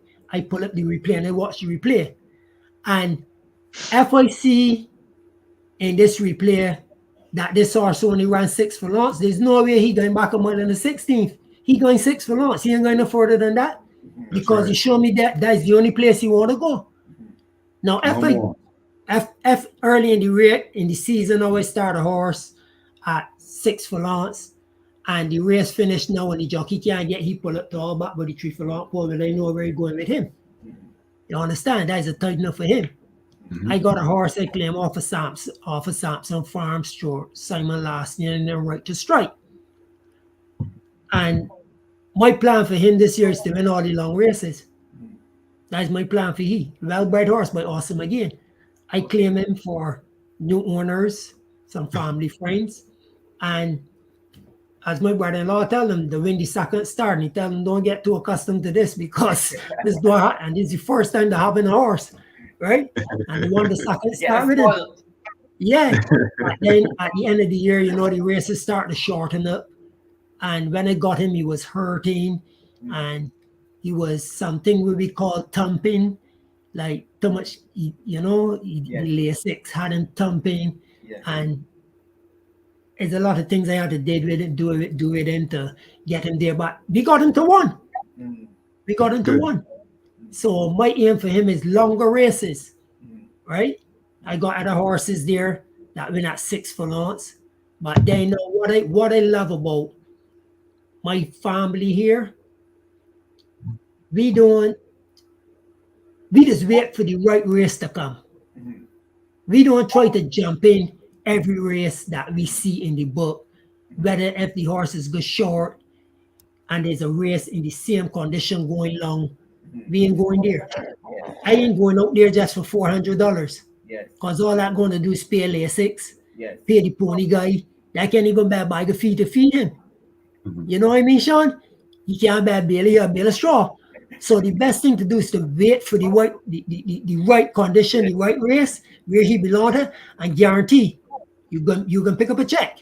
Yes. But the thing is that some guys you can't afford to wait. Well, if you can't afford to wait, they're gonna make you wait. Your choice. Your choice. That's right. If you can't afford to wait, it will make you wait. And when a person get into this game, they should know what financial situation they're in before they get into it. You understand? There's no shortcuts. As you can do shortcuts, it can end up you have to go a long cut. I feel like you and Sean would teach a good school, but you would teach a really good lesson to guys who really want to get in the game. Oh, no, you're talking. I like what you said. Guys who really want to get in, because when the class start, all who I see not interesting and leave. Yeah, exactly. So that's how it is. As a no-nonsense man, I will teach, I will try to help people, but if I see that, what? You being an idiot? Go for me, man. I got no time to waste. Your life is too short. Get out of here. And I got my children the same way too, and my wife is worse because she's an education freak. You understand? She don't make joke, even with me. You got to learn the business side. You got to learn it. You have to learn it. It's not only going in the stall. This is the part of the game that people don't like, but you should know it overall. Yeah. And that's the same thing I was telling there earlier. Riders and grooms and thing. I want 900 a week. Buddy, yeah, you want 900 a week to get home, but you don't know that's gonna cost me 12 or 1300. I gotta pay you source deductions. I gotta pay a WSIB. I gotta pay this. I gotta pay that, right? But them ain't seeing it. Them just holding up the hand, right? And everything this year up here, Sean, gone up by $27. Feed, hair, straw, everything gone up by $27, right? But people got this thing in them because they see you winning in $100,000 race and you win it. you get 63,000. They ain't even pay for last winter yet. Unless this winter that gone, right? They got to eat all the time. They eat 23 hours, eat here 23 hours a day, right? So when you sleeping, them eating. So it is a situation like you got to understand before you decide to camp on a person that you're working for and I want more money, right? Like my father-in-law had a door company, Madawaska Doors. And my wife was giving me a joke. He said, this girl came and tell him, I want more money because I can't afford this and I can't afford food. He said, no, it's not like that. If you tell me you bring in this amount of value to the company and you want more money for that, I'll pay you. But I'm not interested in what you can't buy and you can't buy this and you can't buy that. That help to me. Tell me what value you could bring to the table. Tell me what you could do for the company to improve the company so you could get more money, right? And that's when them guys don't understand. You understand? That's a difference when you're in charge and when you just got somebody who's doing hours, right? Yeah. I mean, difference. Right? Here at the track is only myself and my exercise rider. I got a hot walking machine. Every morning my exercise rider come in, he do all the water buckets, he do the feed tubs, I do the stalls. Who's At the working end of for the now? a guy named Dave you know Dave Osborne, that was with Ricky Griffith. Okay. Okay. And Dave come in, he worked for me already. Dave come in, Dave do the water buckets and the feed tubs. On top of his rights, I pay him extra. Because I believe every you work, you're supposed to get paid. Right? And I pay him extra. And with the 8 horses, Sean, when you see 9:30, we finish train. That's clean great. Dave clean up. Sean, if we not going to the track, when you see 4:30, 4:45, the first horse going around the shade. Yeah. When the main track open at 5:30, the first horse out at 5:30, and we work both tracks and get it over with. Yeah. Right? When I was doing it before, I used to be, well, the same time, and I used to get it at 3:30.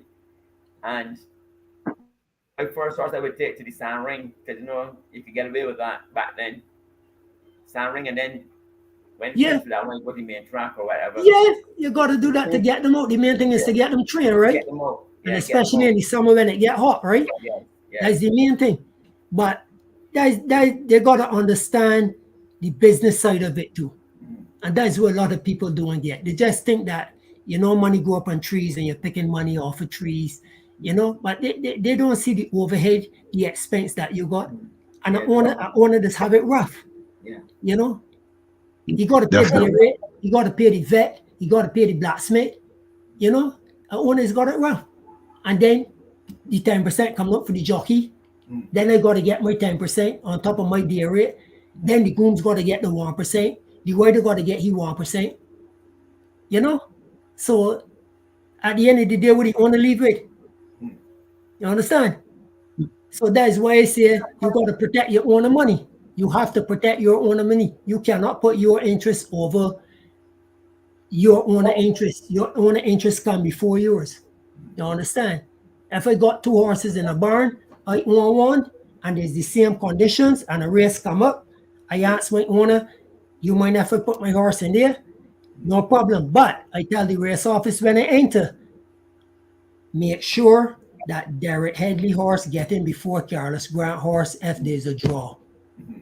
No matter what, make sure Mr. Headley horse is in first, and mine and the also eligible. That's how I just operate. Right? Because I'm not going to put my interest over yours. You pay me to do a job, and I got to protect you and your money. That's how it's done, right? So that's how I just operate. And if anything my horse can get in, then you get in. Or 2 weeks down the road, or if they scratch me, and they look in condition book and I see the serious back, you horse get to run, Mr. Haley, you rest, and then I run. That's how I just do it, right? You got to keep everybody happy, right? I feel like there's so much lessons to be learned when it comes to the business, you know, and so many lessons. It's a lot, right? But you see, people always want to hands out, give me this, give me that, right? But there's other side of the business that you got to learn, right? I not only got racehorses. This morning, Danny Vella assistant Silvio. I got my horses on webcam that I could watch them, right? At night. In case anything happened, I could just drive up the road. And I showed him the full nursing for the first time. He's Danny Vella assistant. He never seen it. That means it's the first time he ever seen it. First very time, right? I recall I had a guy at the track one time. Man, I fall out this amount of horses, fall out that amount of horses. So one night I tell you, all right, carry up to the farm and help me fall out. Direct the first fall that come out, the man faint upon me. Out like a light. The man out like a light. Out You like gotta a be light. kidding me, man. I tell you, man out like a light. I said, this man fall out, this man fall out, like he fall out mice or me's. I can't believe it. Man out like a light. Man dirty world. And the man get noise of my wife when here, you know. I said, well, you know what happened to you? Can let me carry you from my place before you dead. Yeah. So, again, Sean, as my mom would say, you never listen to what man say, you watch what we do here. I'm going to tell you, never listen to what man say, brother, watch what we do. Watch it carefully. Or you're going to run in trouble. That's a good one. Carlos, that's a And the good mirror one. going on, the floor coming out. I'm looking for the You're man. killing me, Carlos, man. You're killing me. I'm looking for the man. Say, what is man on? Next thing, man up on the ground. Like he didn't fall too. I thought he did falling out too. I see man up on the ground. I dragged him out with stall. I said, well. But that's a situation, Hall. You don't listen to what man say here. You watch what we do here. I know you're going to run into big trouble all the time, brother. I'm telling you, I experienced it, I know. So now, but let me see your criteria first. Let me see, yeah. But I been at Northridge Farm, I had the same thing with people there too. They follow this amount of horses, and when they see the blood is what has got people, right? Yeah. From time to see the blood, you know, the conco. Right? That Don't like was the his blood. situation. Yeah, that was his situation, the blood. It wasn't the falling, it was the blood. Right? The blood is what has killed you, man. Yeah. But anyway, man, thanks very much. I don't know if I got the record, but I going to sleep because 3:30 in the morning, I gotta be up 3 o'clock in the morning, I gotta be able to moving again. No problem, So, brother. man. It's So I thank happy you to- guys. I'm sorry I was late, but like yourself, I am very much under a lot of stress now, and things happen. Man, make sure you said make sure you choke the Omar for me and my boy Nipper. Yes. So will that's do, my brother. boy. That is my Will boy. do. Mr. Headley, it was nice meeting you. Yes, man. Yes. And Carlos, hopefully listen. I see you at Woodbine. Yes, I'll come over and drink a coffee and watch a race when I see you got some horses in the entries. Man, you come in all the time. Hopefully I'm gonna get a picture. Who knows? But it won't behind you there. Who Let's knows? hope so. Let's hope Yeah, so. man. I Ain't no wanna what wish can happen. I want to wish you all the best this season, and hopefully all the horses are sound and ready to go. And as usual, all the best, man. Yeah, thanks very much. And the picture that gonna be behind there, you can put big and bold, one of Darwin Clark. Have a nice night, man. All right, Thank you Thanks so very much. much. man. Thanks for Good coming, All right. man. Yeah, man, for sure. Anytime. All right. Give me a call, Hall. Cool. Bridges to the world, man. Yeah, I love that. Well, Yeah, that was very entertaining, man. well, I missed a lot, but I could see that you guys were having fun for the time I came here. And Carlos, that's the type of guy Carlos is, man. Great guy. Always have been one of the leaders of the guys who are Woodbine. A natural leader, I should say. Mhm. And he will continue to do well at Woodbine for sure. You know what? What I love about Carlos is that he said he loved to take them horses when he see there's something wrong with them and just improve them. You know. But listen, we're basically in the same type of thing. You know what I mean? Yes, you told me that. Same thing. Yeah, I deal that as I got older now and more mature in the business. you tend to look at that side of the business, horses that have problems, and it's something that most horses have problems, and most people don't manage them properly. Hmm. And you know, it comes in, it's natural to me now to just go and pinpoint problems right away. You know what I mean? You touch the acupuncture points, and you see where they're hurting, and then you deal with it. Unless the only thing it would become a real problem if a horse has a chip in the knee or the ankle or any other where somewhere fractured. But if it's just those type of problems where it's a muscular problem or things are out of place, you know what I mean? You get to deal with those things. And Carlos has been doing that for years now with um, the guy he always takes his horses to. It's a known thing at Woodbine. I mean, this guy has been doing it for years for a lot of Woodbine trainers. And not everybody knows about him, but the ones who know about him, they live by him. Sounds like a very good horseman, man. Like all Mhm, around, like mhm. every angle, and now like even more, he's touching about the business side. Of course. Don't And get that, don't get thrown off because of whatever. But it no, seems like he's very well versed. that's the beauty about a lot of our guys who left Barbados as wanting wanting to be good. You know what I mean? I don't think any Barbados, we might fool ourselves and say we're good. I think we have potential to be good. And when you get into that environment in North America, you you just go to a different level because you're exposed to so much more. And Carlos is one of those guys who have been exposed and grabbed the opportunity on both hands. He was very fortunate too to be with one of the older great trainers in Hmm. Cape Epic. You know what I mean? When you get to rub shoulders with those guys, those old school guys, they teach you a lot, man. They teach you a lot. It's And he's so one of true, the man. fortunate Barbadians who have been able to be close to a guy like that,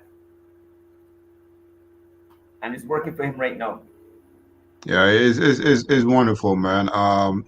It sounds like earlier, Carlos is like the hustling, knowing that he always wanted to, he knew what he wanted. When he get out of Barbados, when he get to Canada, he was not going back. He gotta do what he gotta do. He got But big don't forget, dreams. don't forget, Derek, that was his second time going back. You know what I mean? Yeah, yeah. So most of the time, you learn from your first experience, and you would say that, listen, I came here, I had to go back home, and I ain't really like having to go back because for myself coming back to Barbados, you see it. Most of Hmm. those guys, you go back to a dead end job as a groom. There's no really sense of upliftment. You know what I Hmm. mean? And that's why I always say, any of our good guys shouldn't spend too long in Barbados because they're worth so much more money outside of Barbados. You know what I mean? Hmm. I think we should learn our trade here, but when we want to make our money, we gotta go outside. You know what I mean? It's But very I'm also important. realizing too that you need some more good guys to come back. You know what I mean? You need some more good guys to come back. And fortunate for me now, there's a guy like Darren Clark who he's interested in sending some of his money our way. You know what I mean? And as I said, money, because you need money to do good things. You know what I mean? Most people want to spend their money overseas, but you got a few Barbadians who are interested in investing here, and you still got to think about the future. And you still need good guys here to guide that future in the right direction. So right now, Carlos, those guys are doing great overseas, and you got guys like Darren Clark coming back here now to. And most of the time, when you get older, most people always think about coming back home. Exactly. You know what I mean? Nobody don't think about getting old in a cold country. You Everybody want. Everybody, don't think about it; it just happens. you know what I mean? But everybody would rather be. You know what? You know what I learned, Derek? Or when I go to the beach one morning, and a lot of those tourists who come and speak to you and say you got the best job in the world. You know what I mean? because you could come and do this every day. Yep. You know what I mean? Yep. It makes you think. You know what I mean? If these people here tell me I got the best job in the world, I was one of those guys. You know, I worked in North America for many years, and I take look at myself and said, you know, this is kind of nice though. You know, I mean, what I'm doing, coming to the beach, because in North America, there's a hustle, there's a bustle, there's a, you know, Constant yeah. grind, man. And if you could do it here in Barbados and with no stress and that kind of stuff, it's okay. But you have to have money to do it, though. You need to, you know what I mean? We always got to remember guys like Bill Marshall, those guys came here from England, and Scobie Brisley, those guys, and they really enjoyed it here in Barbados. But you can't do it without money backing you, keeping you afloat, you know. So I really love the fact that Carlos and those guys are up there kind of looking at that end of the Barbadian um, side of guiding a lot of youngsters up there, because I know he's one of the leaders at the racetrack where he, you know what I mean, any trouble arises, the youngsters go to Carlos, Hmm. and you can see why. You can see why. Exactly. A Good lot, a guy. lot, a lot of knowledge, a lot of Yes, experience. yes, And if they want to know something and they want the truth, yes. I guess from hearing what Carlos said, he put them straight. You know, and no beating Yeah, around the bush. yeah. You're gonna get it. You're gonna get it full, straight out. No, he's a good guy, man. Always from the Barbados, everyone knew Carlos. You know, always I wanted with Carlos. He always put himself with the right people. You know what I mean? That's when you know a guy is good. You never Good see him in the instincts. wrong crowd. He always keep himself in the good crowd of people, man. From the Yeah, that's Barbados, always great. there. I mean, he was one of the guys that he took an owner from Barbados that's had horse with Jake Nemec. You understand? I don't know if he talked about that, but that was one of the things that he did early in the early days. You know? But he talked So about when he got his first horse. They called Williams. He was like 12 years old and say, hey, take this horse and groom it, or 12 years old. yeah, but he had a guy who was working for him here in Barbados also. I can't remember his name right now. But they took a Rachel? horse. His name was Russian Tsar or something like that.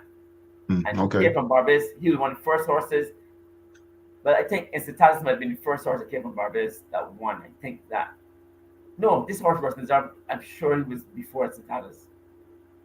Mm. But I can't remember the name of the guy. I can see him now. I saw him the other day when he was in St. John. I didn't know he lived in St. John. And this they took this sort of dynamic trade him, and maybe I think he won for either 25 or 30,000. So it was a good thing for a horse that left Barbados racing, and he actually won at Woodbine. Oh So wow. Hmm. yeah, so I mean, and it was all because of Carlos' connection. You understand Hmm. me? Carlos' connection that was done because of that. So he's been doing good things for many years now, man. Many years.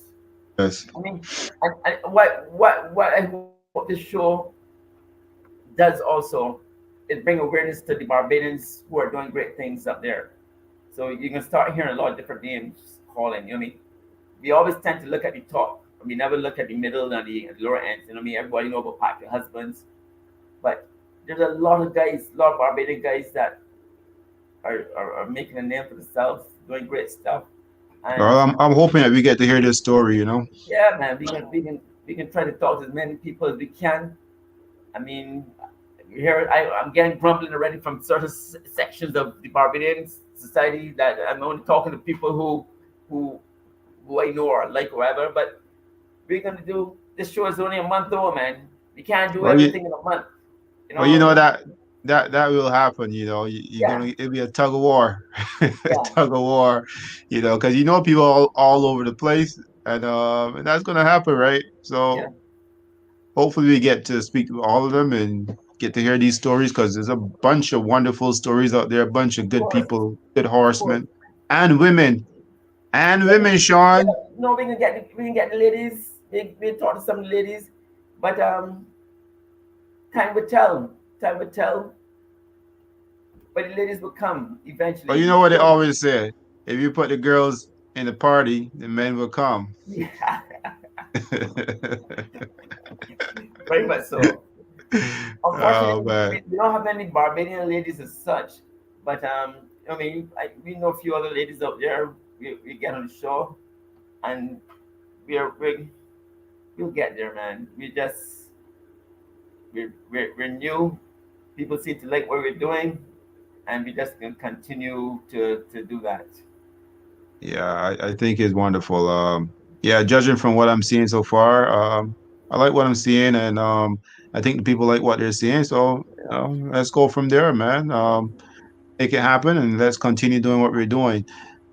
Is there anything else you want to talk about before anything you want to touch on? Oh, Man, before you touch on anything, I want to wish my auntie a happy belated birthday on air.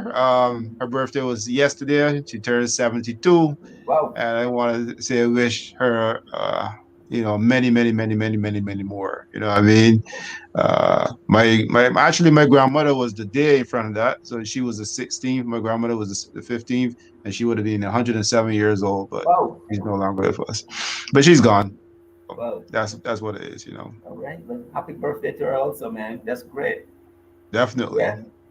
Well, no, I mean, I came out. I kind of walk out the gates today, but I'm not a young man.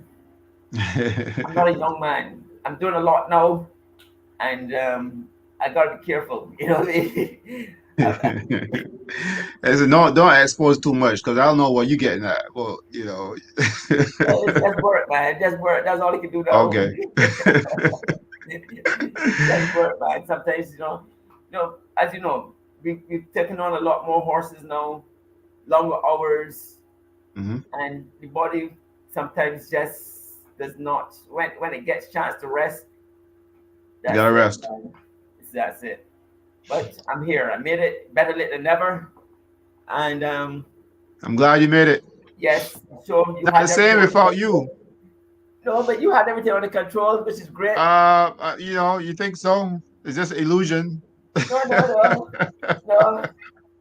It was great, man. And I'm very happy that because these guys. Listen, a guy like Carlos is a talker, man. And Carlos, you just gotta put him on and you just listen. I like the fact that everybody thinks that Leroy is the bar to pass. You know, everybody's like, we go past Leroy. Yeah, yeah, yeah.